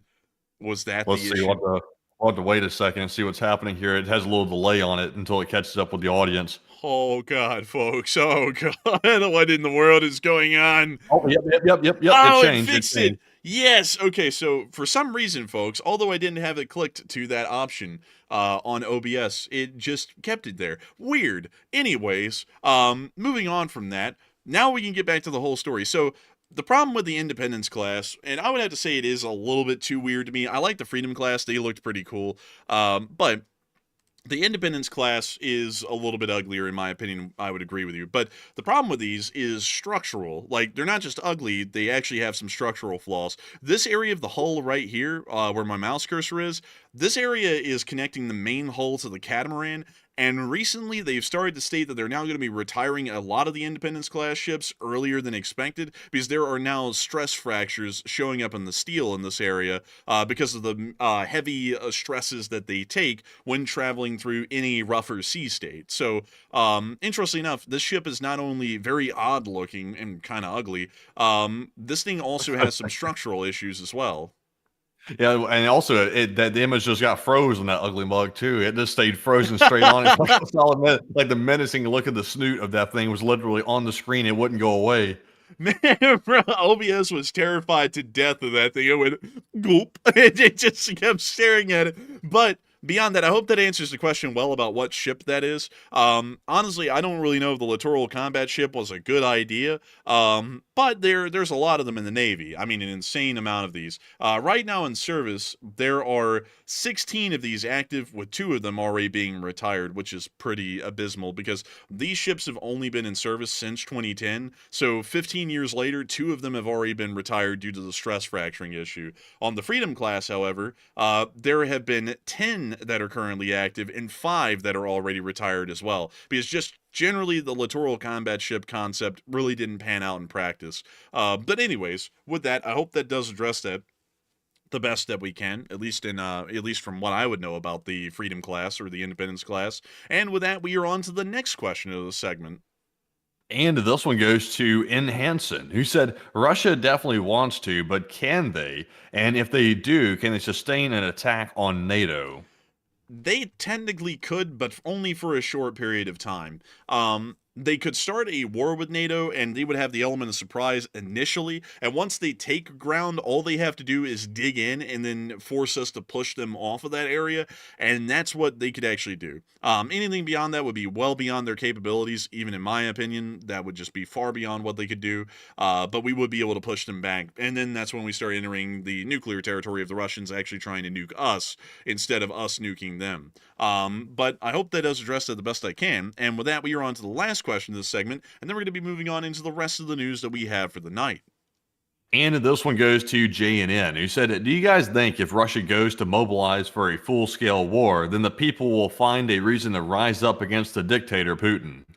I'm kind of doubting that, to be honest. I don't really think the Russians are that apt to rise up against Putin, and I think that generally the population has been beaten to subservience over the centuries that's been the form of government that exists. I think the only chance of the Russian government pretty much being stopped dead in its tracks is if the government itself attempted a coup or an overthrow of the Russian Federation's government, generally Putin itself. And so with that, I hope that does address it the best I can, at least in my opinion. And with that, folks, it's time for us to move on into the rest of our news, and we're going to be quickly going through the Middle East because it's just kind of like a little touch-up and update sort of a deal. So, first off, we were able to hear that Hamas said that Hamas will not govern Gaza after the war. They then immediately got into armed clashes in the streets of Gaza with some sort of a family, from what we understand, and according to the BBC, 27 people have been killed in the clashes between Hamas and the Dugmush family clan. The Dugmush family claims that Hamas had stormed the former Jordanian hospital where they were staying to evict them and to establish a new base, leading to the firefight, and also once again showing that Hamas is trying to create a new government already. Right now, the Israelis are saying, well, really the Vice President of the United States is saying that the hostages are going to be released any moment now, and that was at 7 o'clock in the morning, 14 to 15 hours ago. So I don't think they're being released any moment from now, and I haven't heard of them being released yet still. So if they are being released, I do not know when that's going to be happening any longer. We also were able to hear that Netanyahu had to come out with one of his usual statements, saying that Israel's enemies are trying to recover in order to attack, and that Israel is on it. And I gotta be honest with you, folks, how many times has he said this within, like, the last year? Honestly, like it seems like a long time. Honestly, by the way, I got nothing personal against Netanyahu, but at the same time, it seems like he's trying to find every excuse under the sun to delay that trial. But that's a domestic Israel issue. That's up for them to decide. But I'll refrain my comment from that since I'm not an Israeli. Yeah, I gotta say, though, like, although I'm not an Israeli, I do find it kind of odd, folks, that there's, like, every time a conflict's about to end where a possible criminal trial could come up against him, which is literally being held off because there's always an active conflict going on. Every time one of these conflicts is about to begin, a new one will start right before the last one's supposed to officially end, to where it just keeps things kind of going. A little bit interesting, not trying to say anything in particular about that, but that is a little bit of an interesting sort of a pattern there, not saying anything further than that. However, NATO also was tracking Russian submarines inside the Mediterranean today, and we also got to see the return of a legend. Y'all remember that Russian submarine that surfaced right off of Gibraltar that was filled with diesel fumes because diesel was leaking into the crew compartments and, threatening to blow up the entire submarine, and how that tugboat showed up to pull it away? So apparently that tugboat grabbed the submarine, pulled it into the middle of an active tropical depression that was happening off of the coast of Spain. They somehow either drained the diesel out of the sub, or they're just working with it, but they released the tug, and the Kilo class submarine dived again, the Novorossiysk did, and then tried to travel out of the area. 2 weeks later, it has made it about 800 miles. 2 weeks and 800 miles later, it has now surfaced again, this time near Brittany in France. This is a little bit interesting because earlier in the day, I didn't know what Kilo class submarine this was. Nobody was really able to identify it. We did see it there. And we also saw what appeared to be the same Russian tug kind of hovering around it. Oh my God! Go ahead. So we kind of get the idea that our theory is correct. As long as you follow around the Russian tugboats, you kind of know where the submarines are, because apparently they were actually following this thing around. But still, the French Navy came out and confirmed that it is the Novorossiysk. You can actually see a French naval frigate there in the background shadowing this Kilo class submarine. But this is the very same submarine that surfaced off of Gibraltar with the deadly diesel leak several weeks ago. It is the Novorossiysk again. Honestly, it's wild because Russia prides themselves on their submarines. This is honestly like some type of Barney Fife skit or something. This is like of that level of like sarcasm. Like, this tugboat is lurking around like a bad old girlfriend or something like that. It just can't get away. Like, it's just lurking around everywhere. It's like this thing's just lurking around the coast of NATO countries, just like, oh, nothing to see here, nothing to see. And then all of a sudden, this like old stinky like submarine like just surfaces out in the middle of nowhere. It's like, this is honestly embarrassing as hell for Russia. This has got to be embarrassing. Honestly, man, what's even more embarrassing is, like, honestly, man, this is what I'm imagining the scene to look like out there. Like, the sailors on that French naval frigate are just looking down into the water, like watching the bubbles come up, like someone's snorkeling down there, and then they just look like 3 miles back, and that Russian tugboat just in there going along at a slow clip, following behind the path of the bubbles, just following the submarine wherever it goes. That's the scene that I keep getting in my head now whenever I see this tugboat. I assume, folks, that this tugboat's got to be in constant contact with the Kilo class submarine or something to be able to follow it around like this. But it is hilarious. This tugboat is literally hovering practically right on top of that sub. So if you ever wanted to know where a Russian submarine was, you just have to find the nearest tugboat, and the Russian submarine's probably several miles from there, somewhere in that general vicinity. So I wonder what's going on inside the submarine. Because if they're having a really catastrophic diesel leak, that means the fumes must be inside the actual capsule of the submarine itself. So I wonder how they're dealing with that. Are the people that are operating the sub just breathing in diesel fumes on a 24/7 basis, or like how's that work? You know, I think what's happened, Matthew, is that they're all down there getting high on the diesel fumes, and then they're like, "Okay, enough hotboxing, resurface," and then they come up to the surface, you know, and then they get out and start choking and shit, and then they all go back in, dive again, and then the tugboat follows them for as far as they can make it until they have to resurface again. I guess. I mean, I don't know what they're doing really. Yeah, I don't know if this thing's gonna make it back home, honestly, because if it's taking 2 weeks just to go this far, like just to the coast of France from Gibraltar, I mean, this is a bad like time span they're going here. I'm not sure if they can make it. Like, it seems like the thing might not be able to make it back home. I'm not gonna lie, I don't know if they can really. Like, you know, 2 weeks to make it that far. I mean, they've hardly even made it close to getting back to Kronstadt at all, or Murmansk if that's where they came from. I mean, they are literally months away from port if they keep up this pace in either direction. So I'll be honest with y'all, folks. I think the Novorossiysk is doomed, and they just don't want to admit that yet. But I think they're going to have to abandon ship and just scuttle the sub at some point here. So we do have a big question being asked by the folks out there at home, and a lot of people are wondering: is the Russian submarine screwed? And Matthew, what are people thinking about that? And what are you thinking about that as well?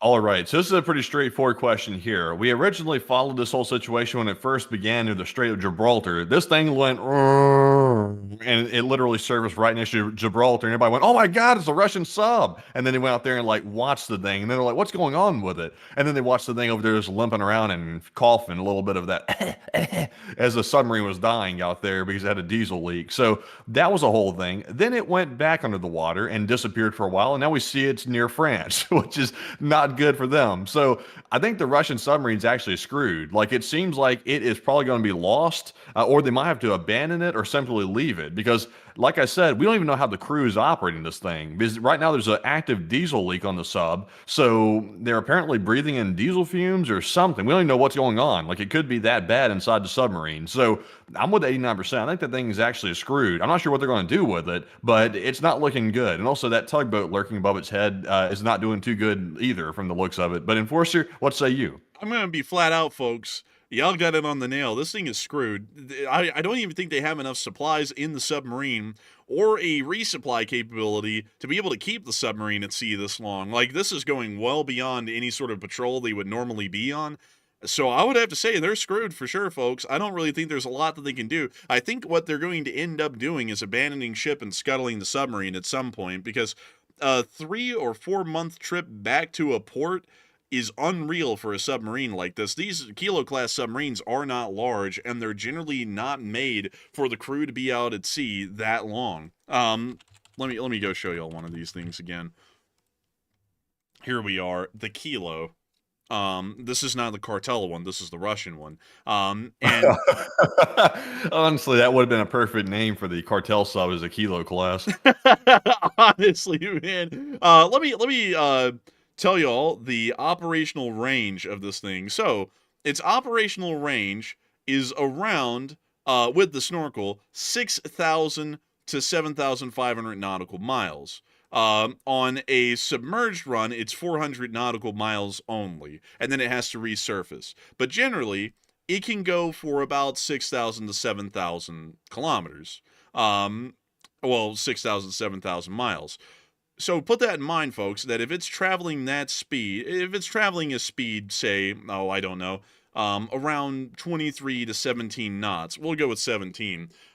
This thing is not supposed to be out at sea all that long. I mean, maybe a couple of weeks, maybe a few months, maybe like 2 months or 2.5 months, but not 3 to 4. And it's already been on patrol for some time, we'd assume. So it's probably ate through a lot of its supplies that it wasn't expected to have had to eat through. And now they're having to look at a 3 or 4 month trip back home. And the Russian Navy has no auxiliaries or support vessels in this area to resupply that sub to keep it rolling. So unless they bring a resupply ship down, which I don't really think the Russian Navy has a lot of those, they're really up the creek without a paddle, or kind of in the ocean without a paddle at this point, adrift.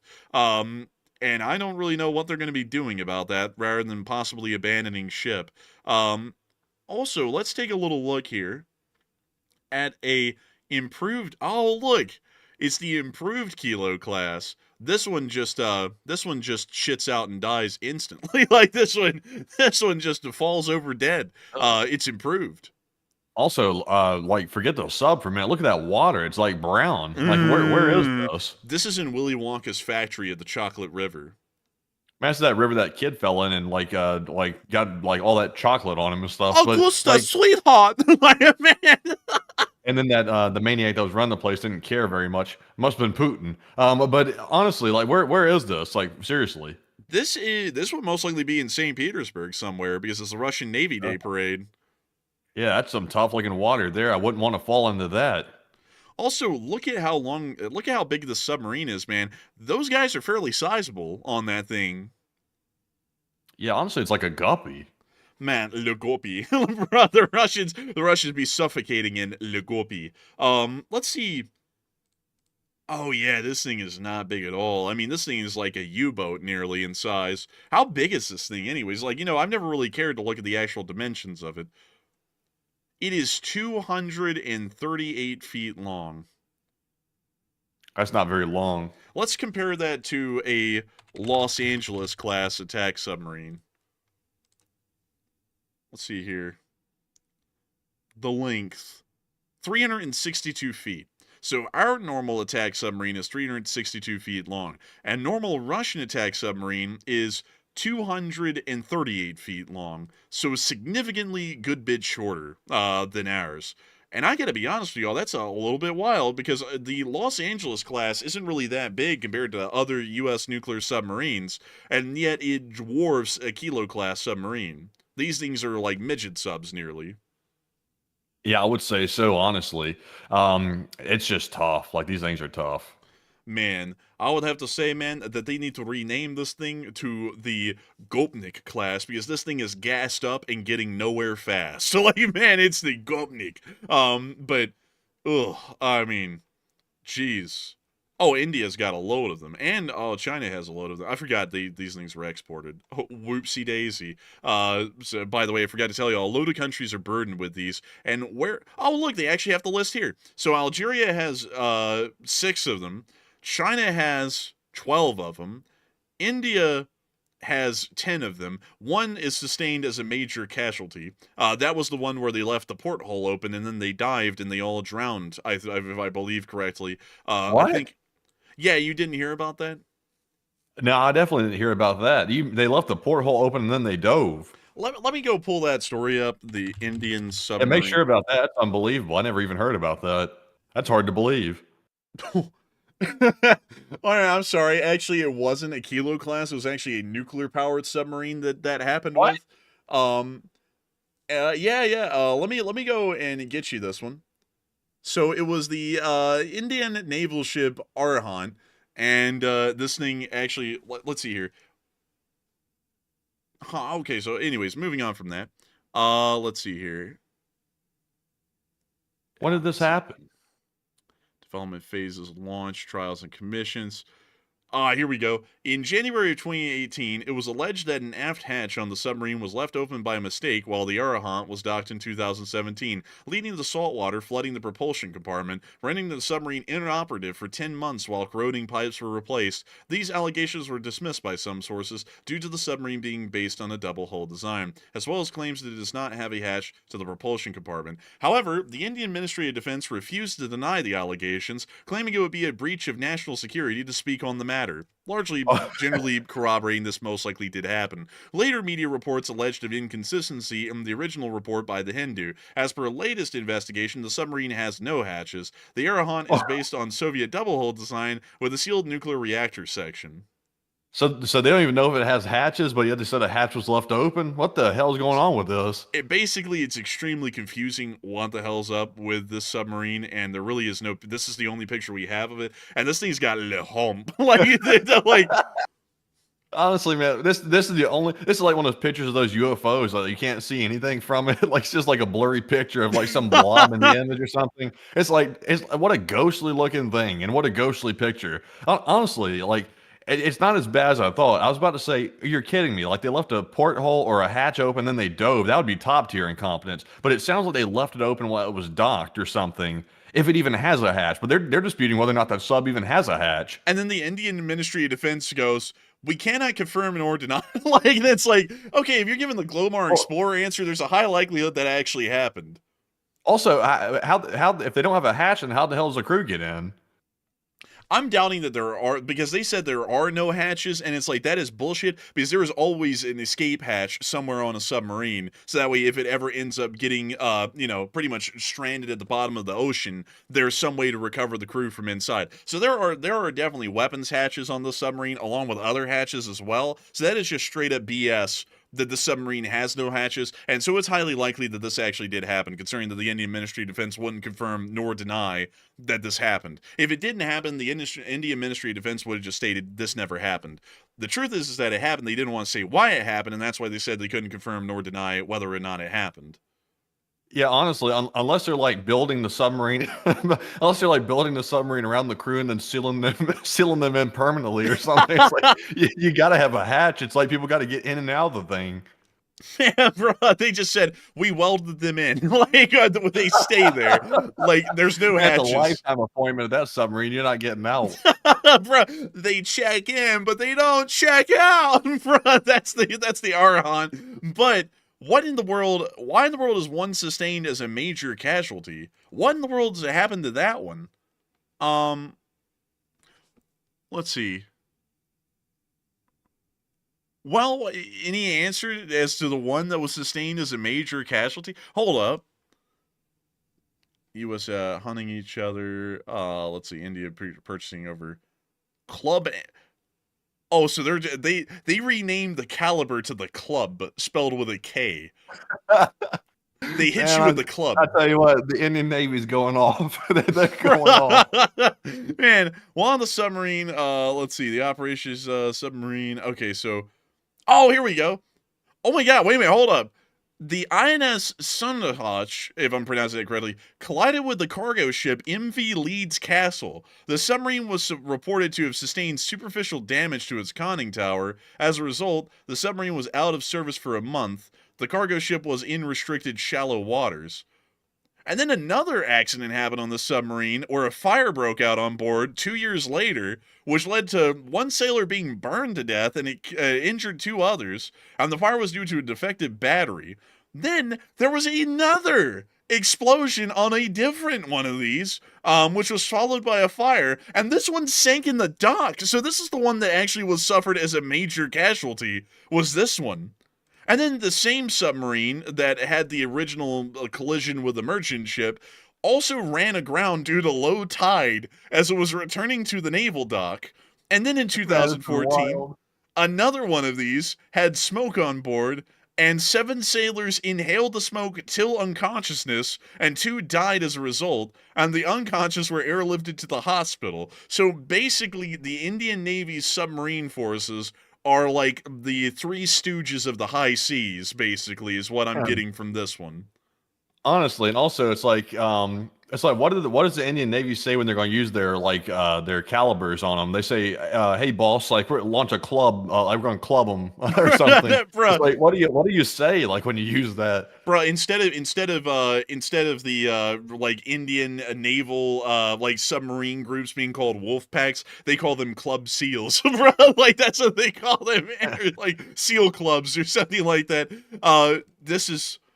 I mean, I've got to be honest with y'all, folks. Hearing about those kinds of accidents on those sorts of submarines, do they have any major accidents on? Well, they probably would classify all that. The Russians wouldn't let you know.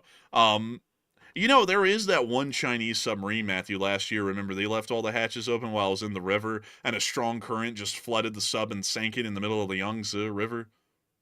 I think I remember that. Yeah. Anyways, folks, we've been on this rabbit hole for a long time. Suffice it to say, this thing is back with a passion, and it's just hanging off the coast of France. That was probably the funniest rabbit hole I've ever gotten into, though, is looking at Indian Kilo-class submarines and the stupid stuff that's happened on board them. Anyways, moving on from that, it's finally time for us to get to the war in Ukraine, because we are running well behind time, folks, at this point. And we got to make sure to get you all the news that we do have for the day, instead of just kidding around about Indian naval subs. So moving us on in to Ukraine and just knocking everything out as categorically as possible, we were able to confirm another major Ukrainian drone attack is ongoing at the moment and looks to be hopefully hitting some targets. We were able to confirm that down in Feodosia, the terminal has been hit again and is on fire. And there we go right there. It is once again burning. We also got another picture of that right here. Just to confirm, it is on fire. Well, moving on out of that, we did see that the Russian Federation is unfortunately continuing to attack Odessa, and the city was hit somewhat heavily over the night, as some drones did make it through the air defense perimeter. We then also saw, moving on up into the front lines of Ukraine, actually it is the front lines of Ukraine, into the Kursk Oblast, that the Ukrainians were conducting some attacks on Russian forces in the Kursk Oblast. I mean, I just gotta say this, like, no offense to India, by the way, but I mean, their Air Force and Navy are not inspiring confidence in me between that war they had with Pakistan. I remember the clown show that was going on with the Indian Air Force. I mean, the Indian Air Force was getting walloped left and right by Pakistan, and they were trying to act like they weren't getting walloped. And also, the Navy doesn't have a really good track record either. It seems like India's focus is definitely not the military. I'd have to be honest with you, I'd have to agree, because I don't really know how in the hell you could end up, running a submarine aground in a low tide on the way back to a port. Like, how in the world do you make such a navigational error to run a submarine aground these days? Yeah, and also, how does India get their Air Force walloped by the Pakistanis? Like, that's not really expected. Yeah, a lot of things are not really expected. In the meantime, we also got to see another picture of a Flamingo cruise missile being tested. That was a pretty cool picture, actually. But moving on from that, we also got the casualty report for the past 24 hours. And oh, buddy, look, it's 3 Bobcats. Oh. Holy moly. Oh, 3 Bobcats. I gotta love it. I love it. Ba-da-da-da-da. I'm loving it. And we did. Miss DC Keeper the Record stated that the highest troop loss since mid-July, rare 0 APCs, and +3 special Bobcats, or special equipment. And it was quite a good day. Over the past 24 hours, we have been able to see that 1,240 Russian forces, or Russian soldiers, have been wounded and killed, along with 0 APCs, 87 supply trucks, 1 main battle tank, 10 artillery pieces, 244 drones, and 3 Bobcat skid steers. So all in all, it was a very good day. And so, moving on from that and on out of that little bit of location unknown news, we also got to saw that the prices of gas in Russia are becoming explosive. You would think this is from a Ukrainian drone attack. Funnily enough, the guy who filmed this video actually stated in the video that he overfilled his gas tank and then a spark led to an explosion, and the rest is history. So this had nothing to do with the Ukrainian drone attack.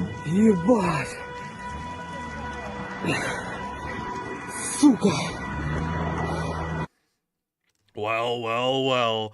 Moving on from that and on down into the area of Pokrovsk, since we didn't get any other frontline footage, we also got to see the Ukrainians taking down a Russian Gabara drone. Here they come. They are coming on in. This is camera 01, just so you don't get confused. As opposed to camera 02, which does not exist because this drone has 1 camera. And we actually see this Gerbera drone that they're trying to chase down actually conducting evasive maneuvers. The Russians are actually updating their drones to autonomously take evasive maneuvers whenever it appears or detects that there is a drone nearby. And we see these things continuing to take evasive maneuvers multiple times.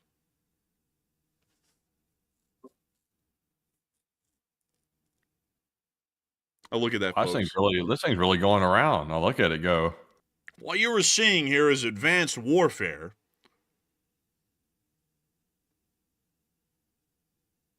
And this thing, how is somebody piloting the thing, or is it automated? From what we know, it's automated, actually. That's pretty impressive. That's automated.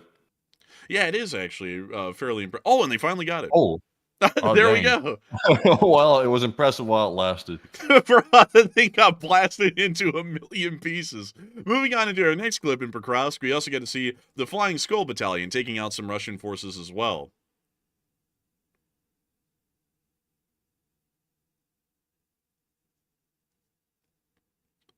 Oh, and there we go.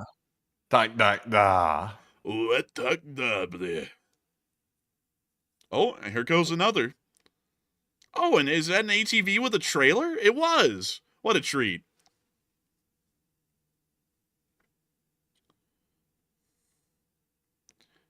Oh, what the? Right back into the plate carrier. Well, that's the end of that clip, but some successful hits nonetheless. Moving on further down and into the area of Zaporizhia, we also get to see the Ukrainians retake a village. В результаті спільної операції бійців 33-го окремого штурмового полку та 24-го окремого штурмового батальйону «Айдар» населений пункт Малі Щербаки під контролем Збройних сил України. Very nice to see. And in the meantime, further a little way, we got to see a Russian assault shed getting hit. Take a look. There is the Ruski assault shed. The drone is telling everyone, land now, and they are about to land right now. Look at that thing. Totally immobile. Totally useless. Oh man, it's totally useless, just like me. I like to have a door. Oh, there's something going on inside. Oh, already. it's moving! It was trouble. Something went off inside the thing, and then they started budging. Oh my god, dude, this thing is jerking. Hey, yo, not like that, though. No Diddy. Like, hey, yo. Wait a minute, go back. Back it up real quick before you go on that Diddy right there. Let's see. Look, there's something that goes off inside, like right before this drone like goes for the hit. Look, watch this. What the hell? What is that? There. Bruh. Something happened, and once after that happened, they started moving.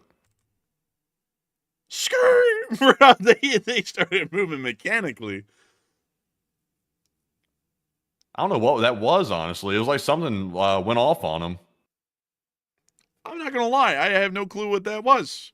But they were jerking that tank around a good bit, before that drone went right in and finished the whole thing off. But anyways, moving on from that, it's time for us to get on up to Kyiv and cover the speech from President Volodymyr Zelensky here on this very day of the war. And this one was actually cinematic. So, without further ado, folks, here's the speech. Peach! Шановні українці, українки, щойно я говорив з президентом Трампом, і це вже вдруге цими днями. Детально працюємо з Америкою, щоб посилити нас, нашу ППО, усі наші можливості захисту. Петріоти, передусім, інші системи, також наші активні дії, нашу далекобійність. Ми бачимо та чуємо, що Росія боїться, що американці можуть дати нам томагавки. Це сигнал, що саме такий тиск може спрацювати для миру. Ми домовилися з президентом Трампом, що наші команди, наші військові займатимуться усім тим, що ми обговорили. І в тому числі це стосується енергетики, газу. Я дякую. Розраховуємо на результат. Говорив сьогодні також з президентом Франції Макроном. Теж ключове – це ППО, наша стійкість, також дипломатичні заходи наступних тижнів. Ми координуємо наші позиції. Ми домовилися, що наші військові передадуть Франції найперші потреби, і ми пришвидшуємо постачання. Ми обговорили ситуацію на Запорізькій атомній станції. Ми можемо, як це вже було десятки разів, відремонтувати лінії енергозабезпечення станцій та гарантувати безпеку станції. Саме український контроль, саме наші українські фахівці є 100% гарантією безпеки. Росія не має інтересу повертати безпеку. Їх треба дотиснути до цього. Потрібна більш чітка, чесна позиція МАГАТЕ. Росія може і мусить припинити обстріли, щоб ремонтні бригади могли працювати. Триває найдовший блекаут на Запорізькій АЕС. Вже майже 3 тижні станція на дизель-генераторах. Так не має бути.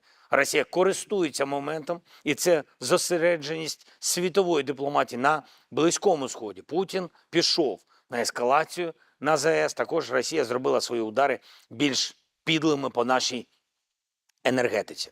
Фактично зараз саме ударами з повітря росіяни намагаються компенсувати те, що не досягли результатів на землі, тих результатів, яких хотіли за весну та літо. І наші воїни просто молодці. Дякую вам, хлопці, стримали все це. Зараз українські підрозділи продовжують контрнаступальні наші дії в районах Добропілля і також в інших районах, зокрема на Запорізькому напрямку поблизу Оріхова. Там є просування наших військ. І на сьогодні більш ніж на 3 кілометри. Дякую воїнам 24-го окремого штурмового батальйону «Айдар», 33-го штурмового полку та іншим нашим підрозділам, які були задіяні. Важливо, щоб були зараз успішні наші контрнаступальні дії в дипломатії. Кожен має бути результативним по лінії МЗС, всіх державних інституцій, також неформальної нашої дипломатії. Мільйони наших людей в державі працюють зараз, щоб Україна могла захиститись, щоб Україна мала достатньо зброї, достатньо підтримки. Героїчно працюють зараз наші енергетики, ремонтні бригади, багато наших комунальних служб, ДСНС передусім. Я дякую всім вам за ефективність. Я хочу сьогодні відзначити тих, хто цими днями проявив найбільшу фаховість та відданість справі. Багато таких команд по всій країні, різні наші працівники. Зокрема, Сергій Тітов та Андрій Євменов із Шостки, Суми обленерго. Дякую вам. Дмитро Гелевер та Віктор Ладур, працівники Укрнафти на Сумщині. Максим Савченко, Ігор Бакарьов, Євген Краснокутський, працівники Укргідроенерго із Запорізької області. Я дуже вам дякую, хлопці, та усім вашим колегам. Максим Бокач та Юрій Бриш на Київщині. Дякую. Чернігівщина. Надзвичайно складна ситуація, як і на Сумщині, на Харківщині, на Донеччині, через постійні російські удари, тривоги, зальоти російських дронів. Тільки цієї п'ятниці від удару російського дрону по машині енергетиків на Чернігівщині 2 людини, на жаль, загинуло. Це Анатолій Савченко, Руслан Дейнега. Мої співчуття. Ще 3 були поранені. Анатолій Таптун, Олександр Чуйко, Артур Оболенський. Це саме енергетики, люди, які працюють, щоб інші могли жити. Сьогодні був удар російського дрону по підстанції на Київщині. Теж, на жаль, люди постраждали. І постійно під ударами наші енергетики та кожен, хто працює для відновлення, для ремонтів, для генерації, для постачання. Справжні герої. Я дякую всім вам. Так само і інші наші області, Полтавщина, Одеська область, Дніпровщина, регіони Центральної і Західної України. Всюди, де це потрібно, завжди наші люди на захисті життя. Я пишаюся всіма вами, пишаюся кожним, пишаюся нашим народом, народом України. Слава Україні!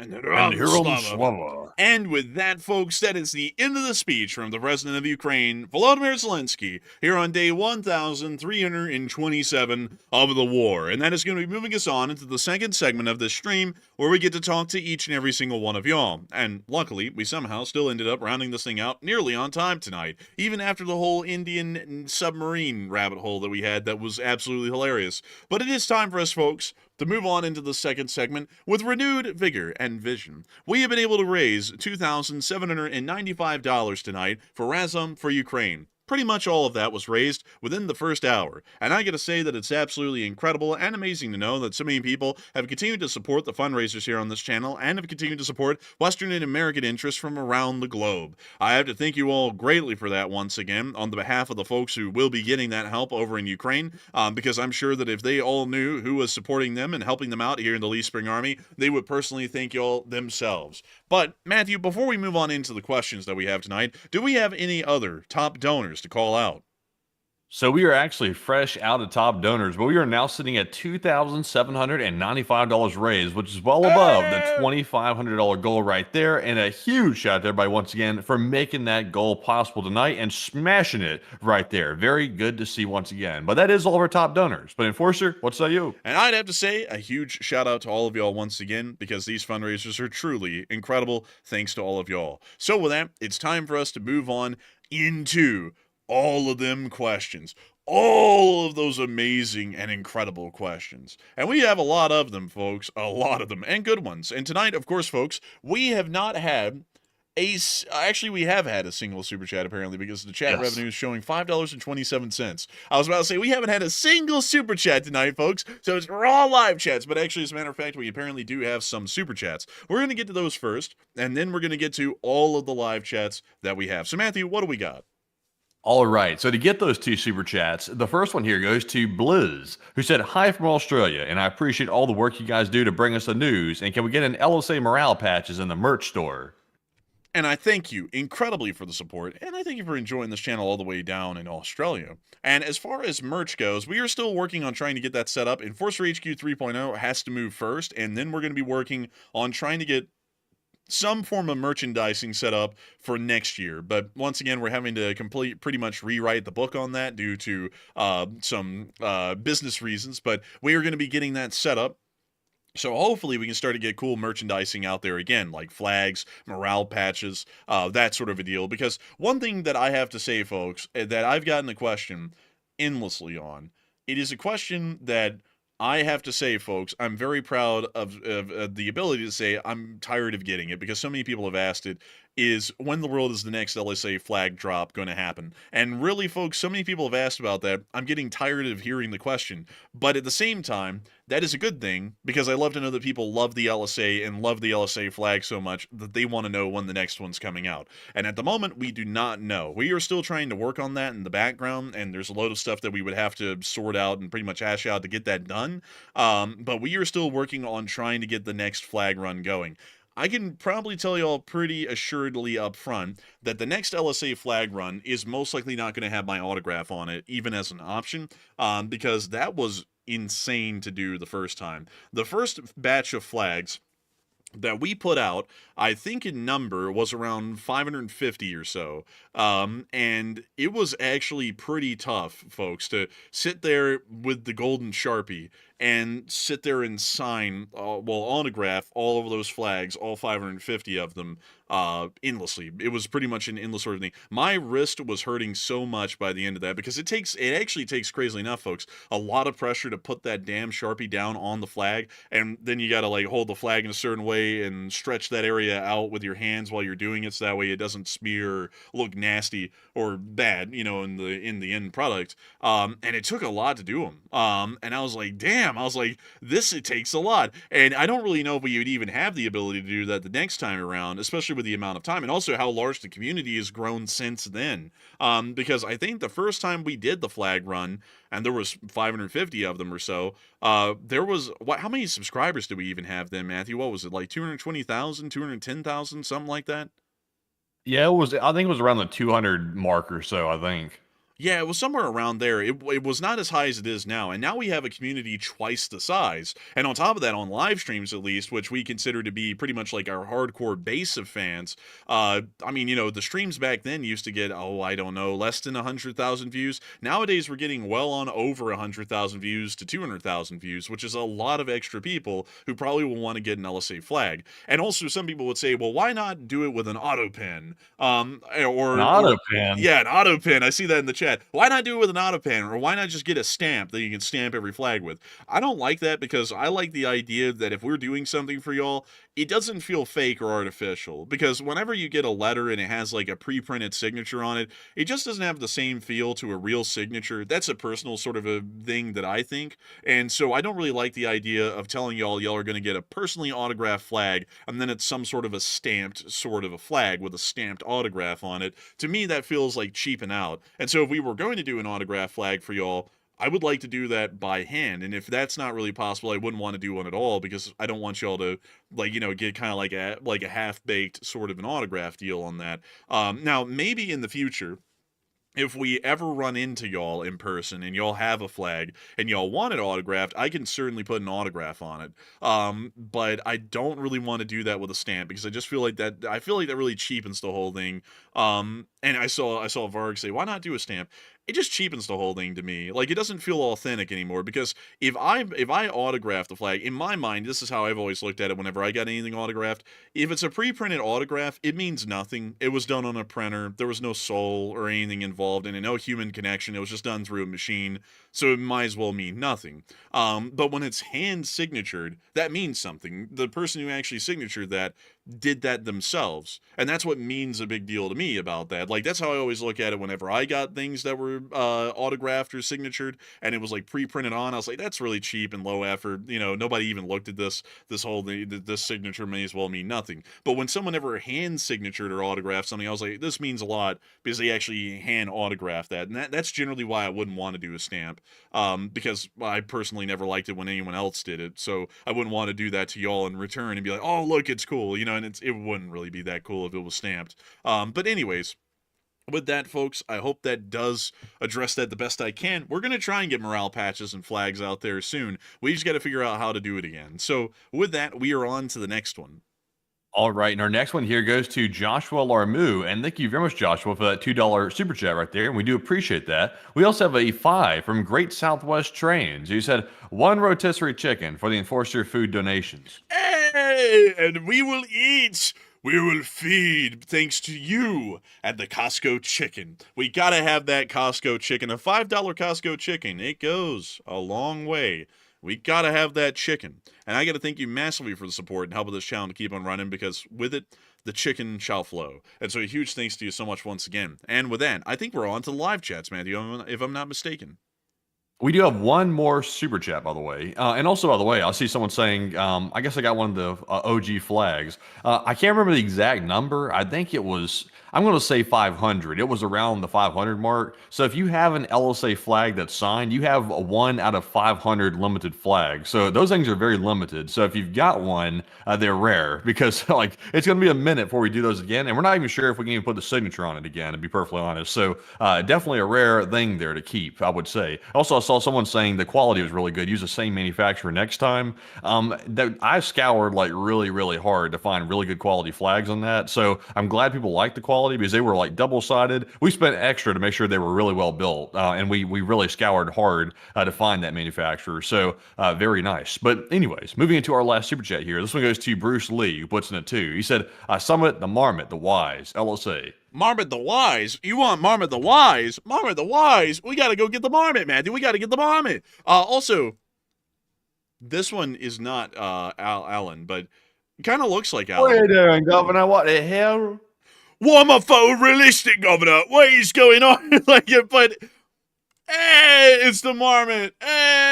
Oh, hello there, Governor. How you doing, Governor? Welcome back, Governor. They got the LSA flag, yeah? They got the flag. Oh, that's right. Yeah, you got Governor. A little bit of fur, a little bit of something. Do you happen to have a Tylenol on you, sir? Could you spare Tylenol? I'm not worried about anything kicking in after I take it. I'm just worried about a little bit of pain relief. That's all. Can I have a little bit of pain reliever, please? Just a little bit. Just come on, a little bit. No, Coffee Meadow Snow didn't quite pull it off. Could we have a little pain relief, please?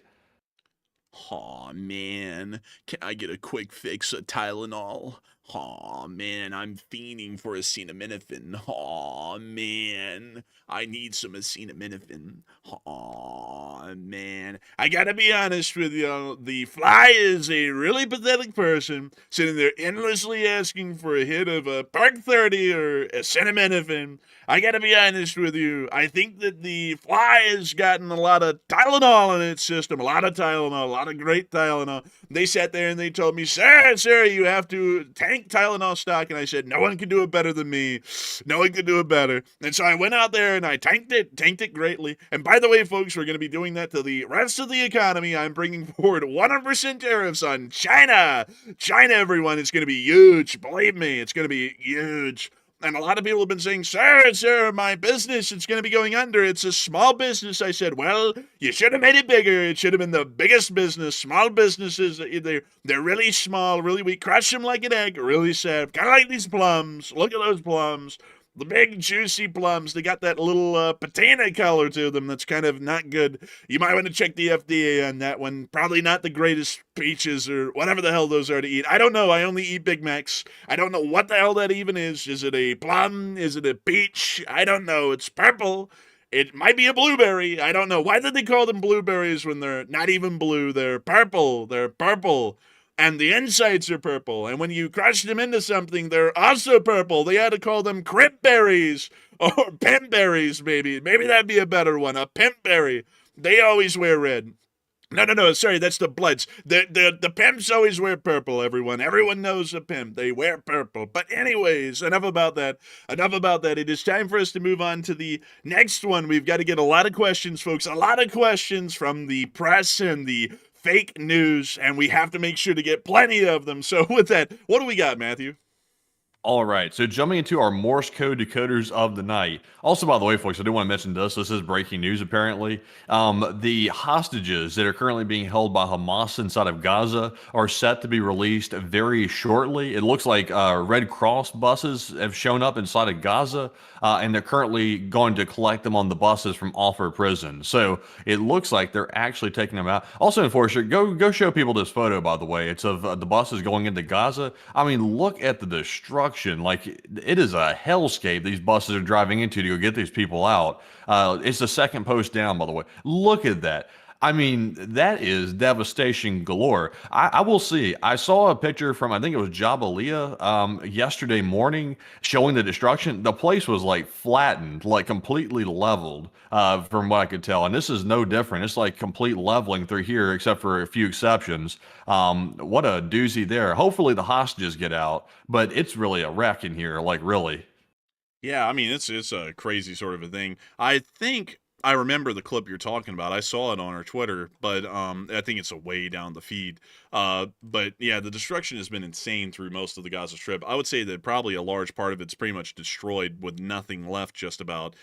So a lot of rebuilding efforts are going to be done here, and the quality of life, which was already abysmally low, is going to somehow get even lower than that. So we'll have to see what happens as a result. But still, I hope that does address that the best we can. And it does appear that there will be a hostage release happening, hopefully of all the hostages here in a minute. And if the Hamas forces keep their word, this pretty much means that the whole Hamas-Israeli side of the Iran-Israel war has ended, at least for now. So with that, I hope that does address that well. And we are on. Also, by the way, the Lee Springer, did we get to the Morse code decoders of the stream yet?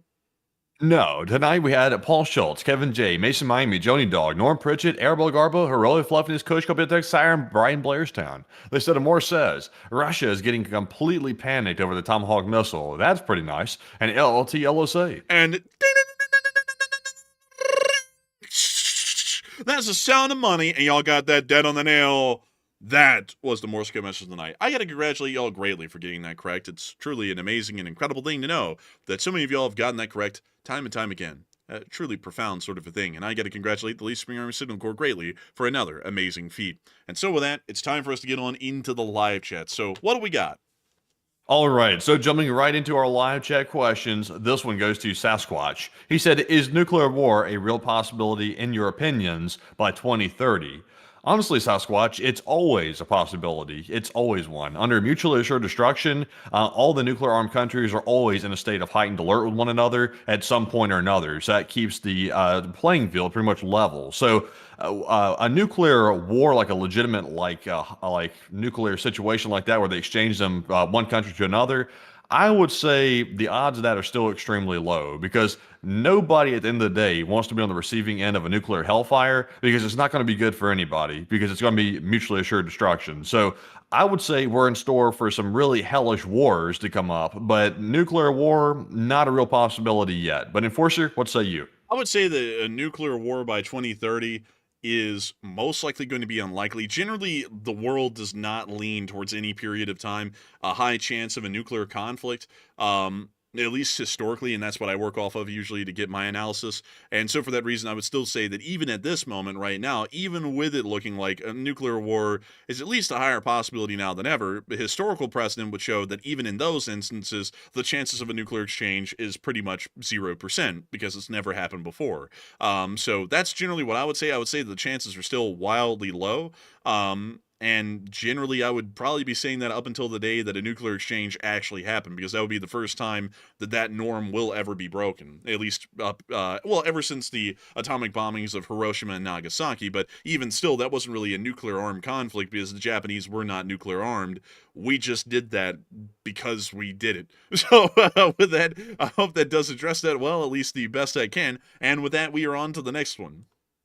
And this one is going to go to Jamie Tobin, who said, "When do you think Russia will attack?" I think you meant attack NATO, which I believe will happen. I would say that if they're going to attack at this point, it's probably going to be within next year, because they didn't attack during the Zapad, which was the best excuse that they had to conduct an invasion of NATO this year. They didn't do it then, so this is most likely going to push it in next year. They're already starting to try and make their own justifications to build up forces along the border in key areas, which is starting to show us that a war is becoming a lot more likely, but that still will take some time, and most likely will put this within the next year at some point. So with that, I hope that does address that the best I can, and we are on to the next one. And our next one here goes to James Hughes. And James said, Matt, will the USA support the Afghan Taliban government in its battle with Pakistan?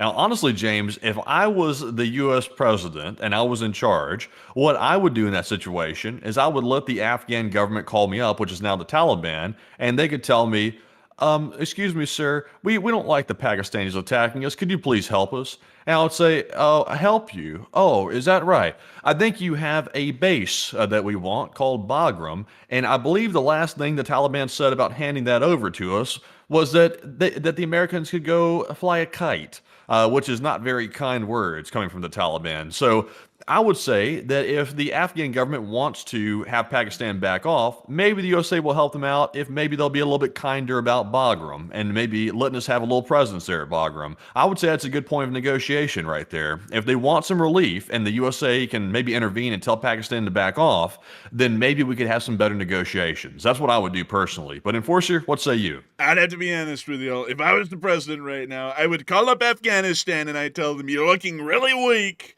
You tried to conduct a war on Pakistan, and in response, they steamrolled your border checkpoints, looking really weak. Like we could just walk in and take Bagram, and I thought they said that they would fight for another 20 years, and I guess they're talking about fighting another losing war for 20 years. Really sad, many such cases. But on the other hand, if the Taliban wants to work with us, maybe we can make a little exchange. A lot of people have said I'm great at making deals. A lot of big deals, great deals. People have been going, wow, sir, you've never made a better deal. And I've always gone, of course I've never made a better deal. There's never a better deal to be made. Maybe a no battle deal. Maybe we could put it that way. But beyond that, what I would say to the Taliban is, if you don't want the Pakistanis steamrolling you and turning you into a nice falafel, maybe you'd give us Bagram. We could protect you from Bagram. Then if the Chinese aren't already there, which there's a high likelihood they are, we could just walk right into Bagram and claim that we're protecting the Taliban from Pakistan. That would be really weird and kind of a bit of a tough sell, but we could probably make that happen. Maybe we could make a deal. I don't know. But honestly, in all seriousness, though, just recounting that in an actual voice, so that way hopefully it's understandable, we could just negotiate with the Taliban at this point to say, to protect them from the Pakistanis, we could base the U.S. military in Bagram. I don't really know if we want to completely abandon the Pakistani diplomatic relation we have at this moment, but if we wanted to, we could definitely do that and get Bagram. And honestly, that might be, I think we'd have to game plan that out. I have to do a lot more thinking on that, whether that's a good idea or not, because Bagram is kind of it's in a great position, but also in a really tough position at the same time.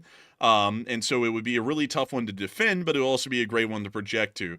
Still, if we did that, we would be sacrificing the Pakistanis, which pretty much provide us an air corridor into Pakistan. And so I would say that's a bit of a tough one. That's a really tough one to call. Oh, no. The Pakistanis don't have to know. Like they don't have to know. And also, by the way, trust me, if the Afghan government's calling up the United States, the Pakistanis are not going to know. So, also, by the way, you don't have to abandon the Pakistanis, like that relationship, just to sort of get the Pakistanis to come to a ceasefire agreement. The U.S. is their whole MO right now is ceasefire agreements. So it wouldn't be out of place for the U.S. to suddenly say, okay, Pakistan, let's calm down here. Let's go ahead and negotiate a ceasefire. The Afghan government's ready for it, and y'all need to be ready for it. I have a feeling that Pakistan would agree to that if the U.S. put pressure on them, and in the background, the U.S. could sort of work out a deal with the Afghan government too over Bagram.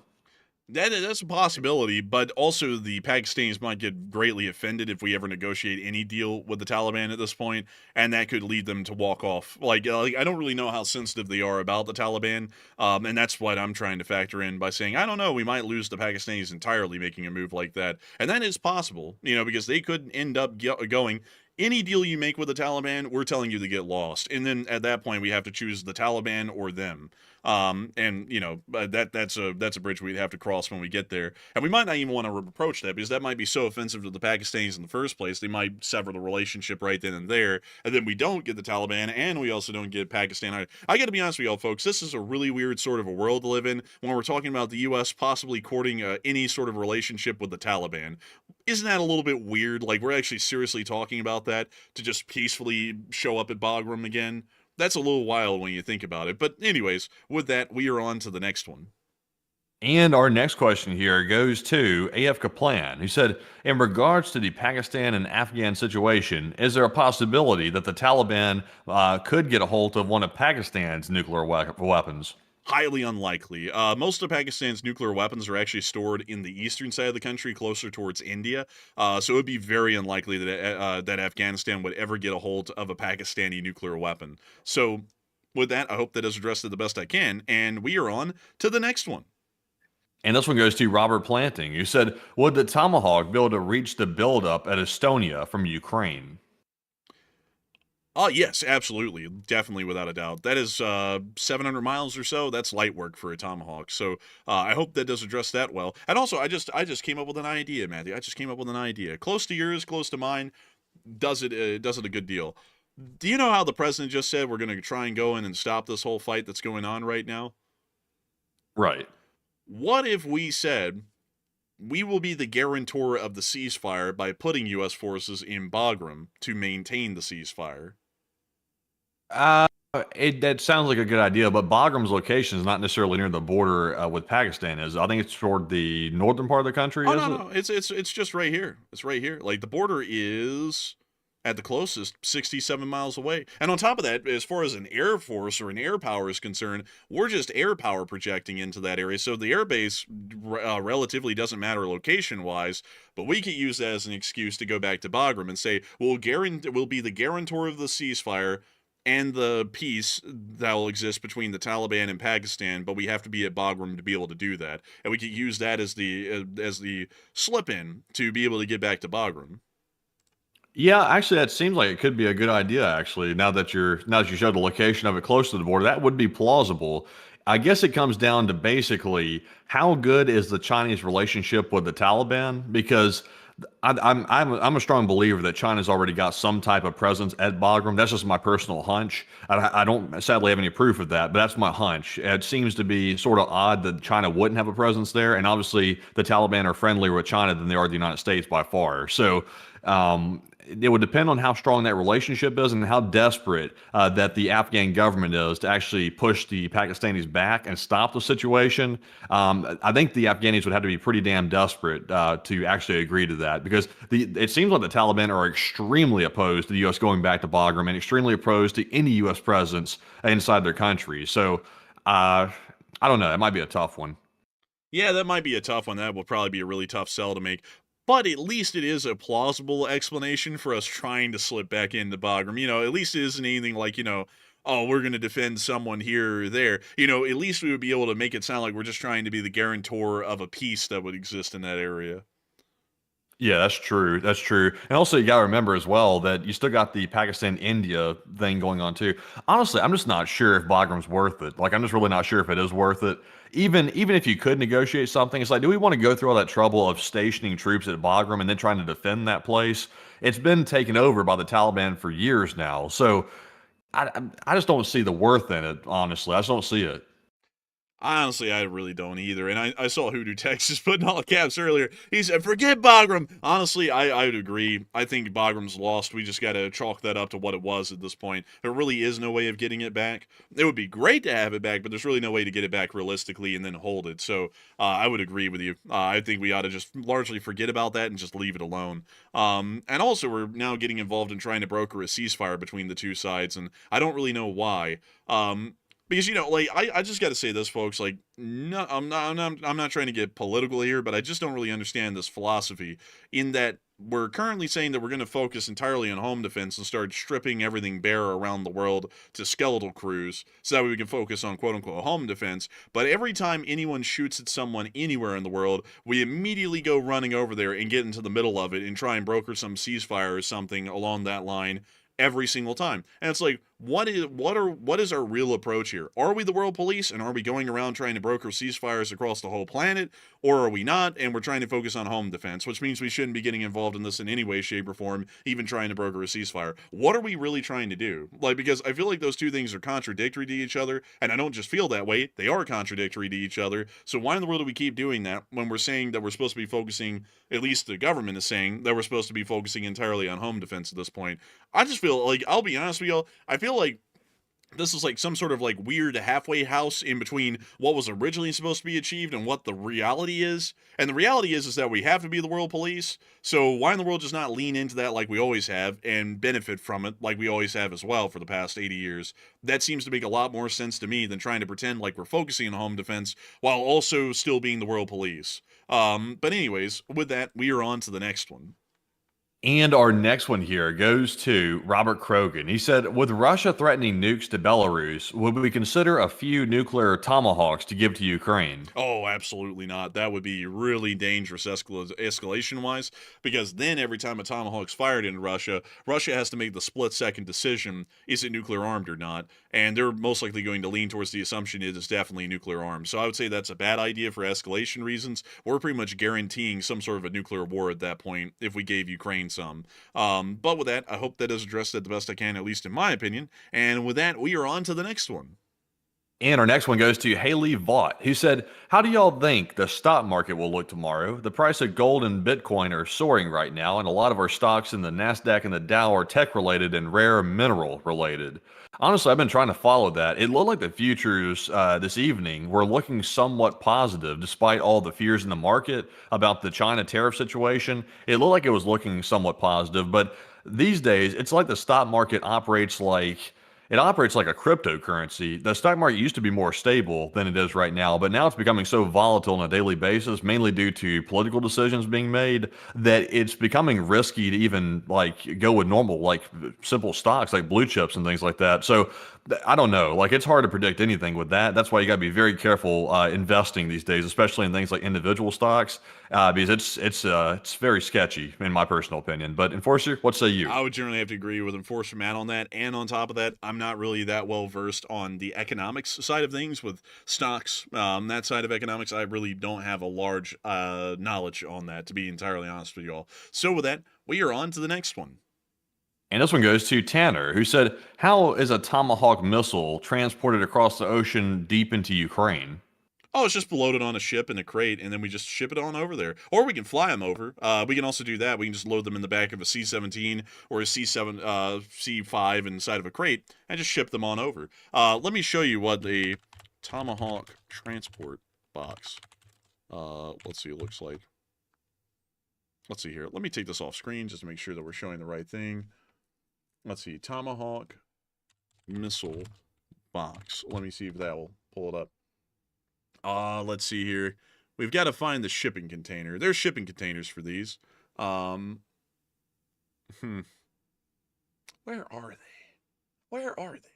They make them hard to find, you know? They don't want you to see how they ship these things around, apparently. Let me see if I can show y'all. Let's see. Tomahawk missile, transport. Yeah.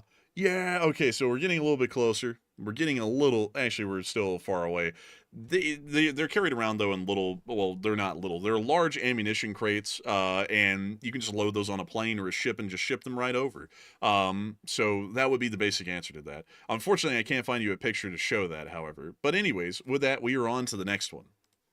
And our next one goes to Flamehawk, who said, why isn't the Philippines chucking thermite onto the decks of these Chinese attacking ships? And then saying, you're the idiot that got too close to our ship.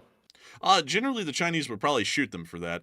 So that's generally why they're not doing that, because they are going up against armed China Coast Guard vessels. So if you fling a thermite on that thing, technically, according to the rules of engagement, they will return fire. And that will start a war. So that's generally why they do not do that. And they also are really unsure whether or not they'll get larger foreign support when the Chinese come knocking down their door a couple of days after that. So with that, I hope that does address it the best I can. And with that, we are on to the next one.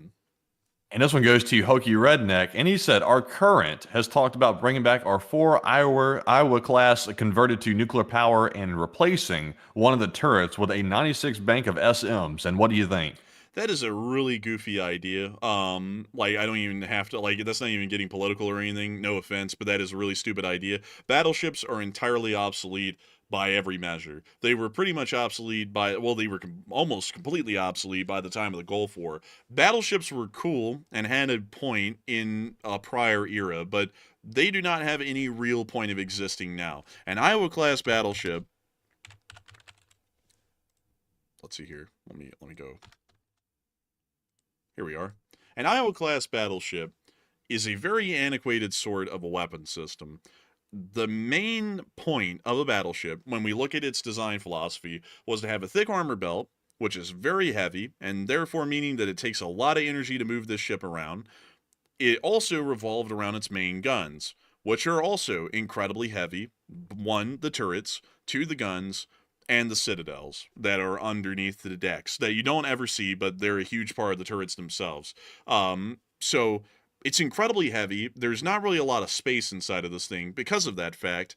And 2, there is no situation in the modern world that would ever require a 16-inch gun like that. Like, none. Like if this thing ever got that close to shore to do shore bombardment, it didn't. It's dead by that point. It's been hit by so many anti-ship missiles, it's going to the bottom in a broiling fire. No amount of damage control teams would ever be able to stop that. This thing would just be an open, susceptible target to loads of anti-ship missiles, and it really wouldn't be able to do much about it. That's what we actually saw in the Gulf War almost. One of the Iowa-class battleships almost was hit several times, if I'm not mistaken, by anti-ship missiles fired by the Iraqis, and it was close. Like, I think one of the anti-ship missiles got within a mile and a half of the warship, and that is so insanely close that a couple of seconds more, the Iowa would have been hit directly by a missile. So these things are completely obsolete.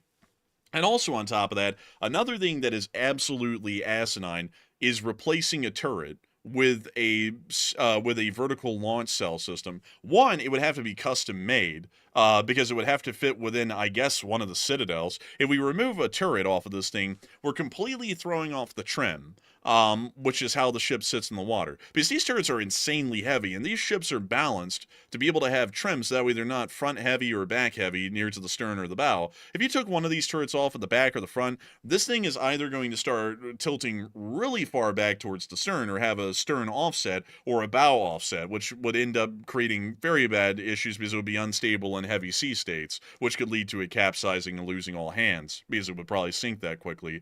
Another thing is that you pretty much have to refit the whole ship anyways to use modern SM systems or standard missile systems, which at that point, it's like, why in the world not just make a new ship entirely? That would be a lot more cost effective than trying to figure out how to make a battleship from the 1940s relevant in a modern war. So I would have to be honest, that is just an absolutely goofy idea. It doesn't make any sense in modern application or practice, and it would probably be a lot more cost efficient, and not only that, combat efficient, to just develop an entirely new warship instead of trying to refit a 1940s era battleship to be combat ready in the present day. So that would be my 2 cents. And also nuclear powered vessel, like, that actually wouldn't probably be too hard.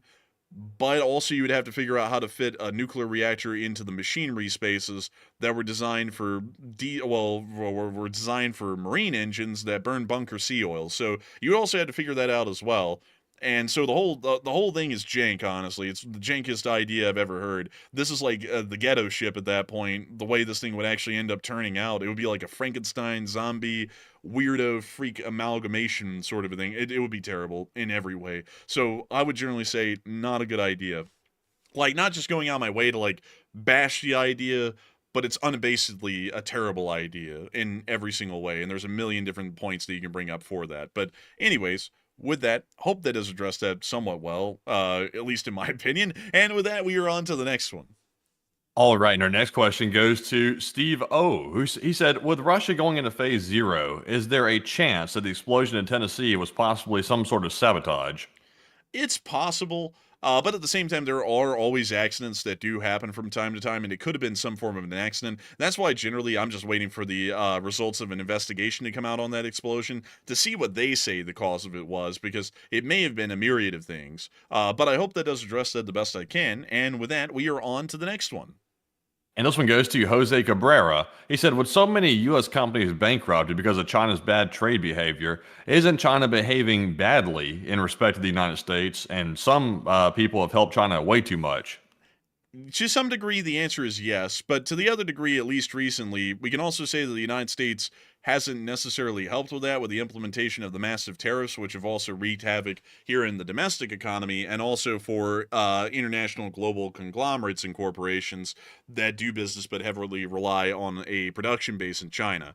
I would say, however, the thing is that you really can't blame companies. You have to kind of blame the prevailing foreign policy that's existed for decades, because the Chinese have only existed in the form they do now because the United States was benevolent enough to allow our companies to do business with them and to also build up the massive sorts of industrial bases we see there today. Because the reality is that a lot of China's economic growth up till now has been because a lot of wealthy American companies took their money and invested it into China because they had cheap workforces, and that cut down a lot on the production costs of things.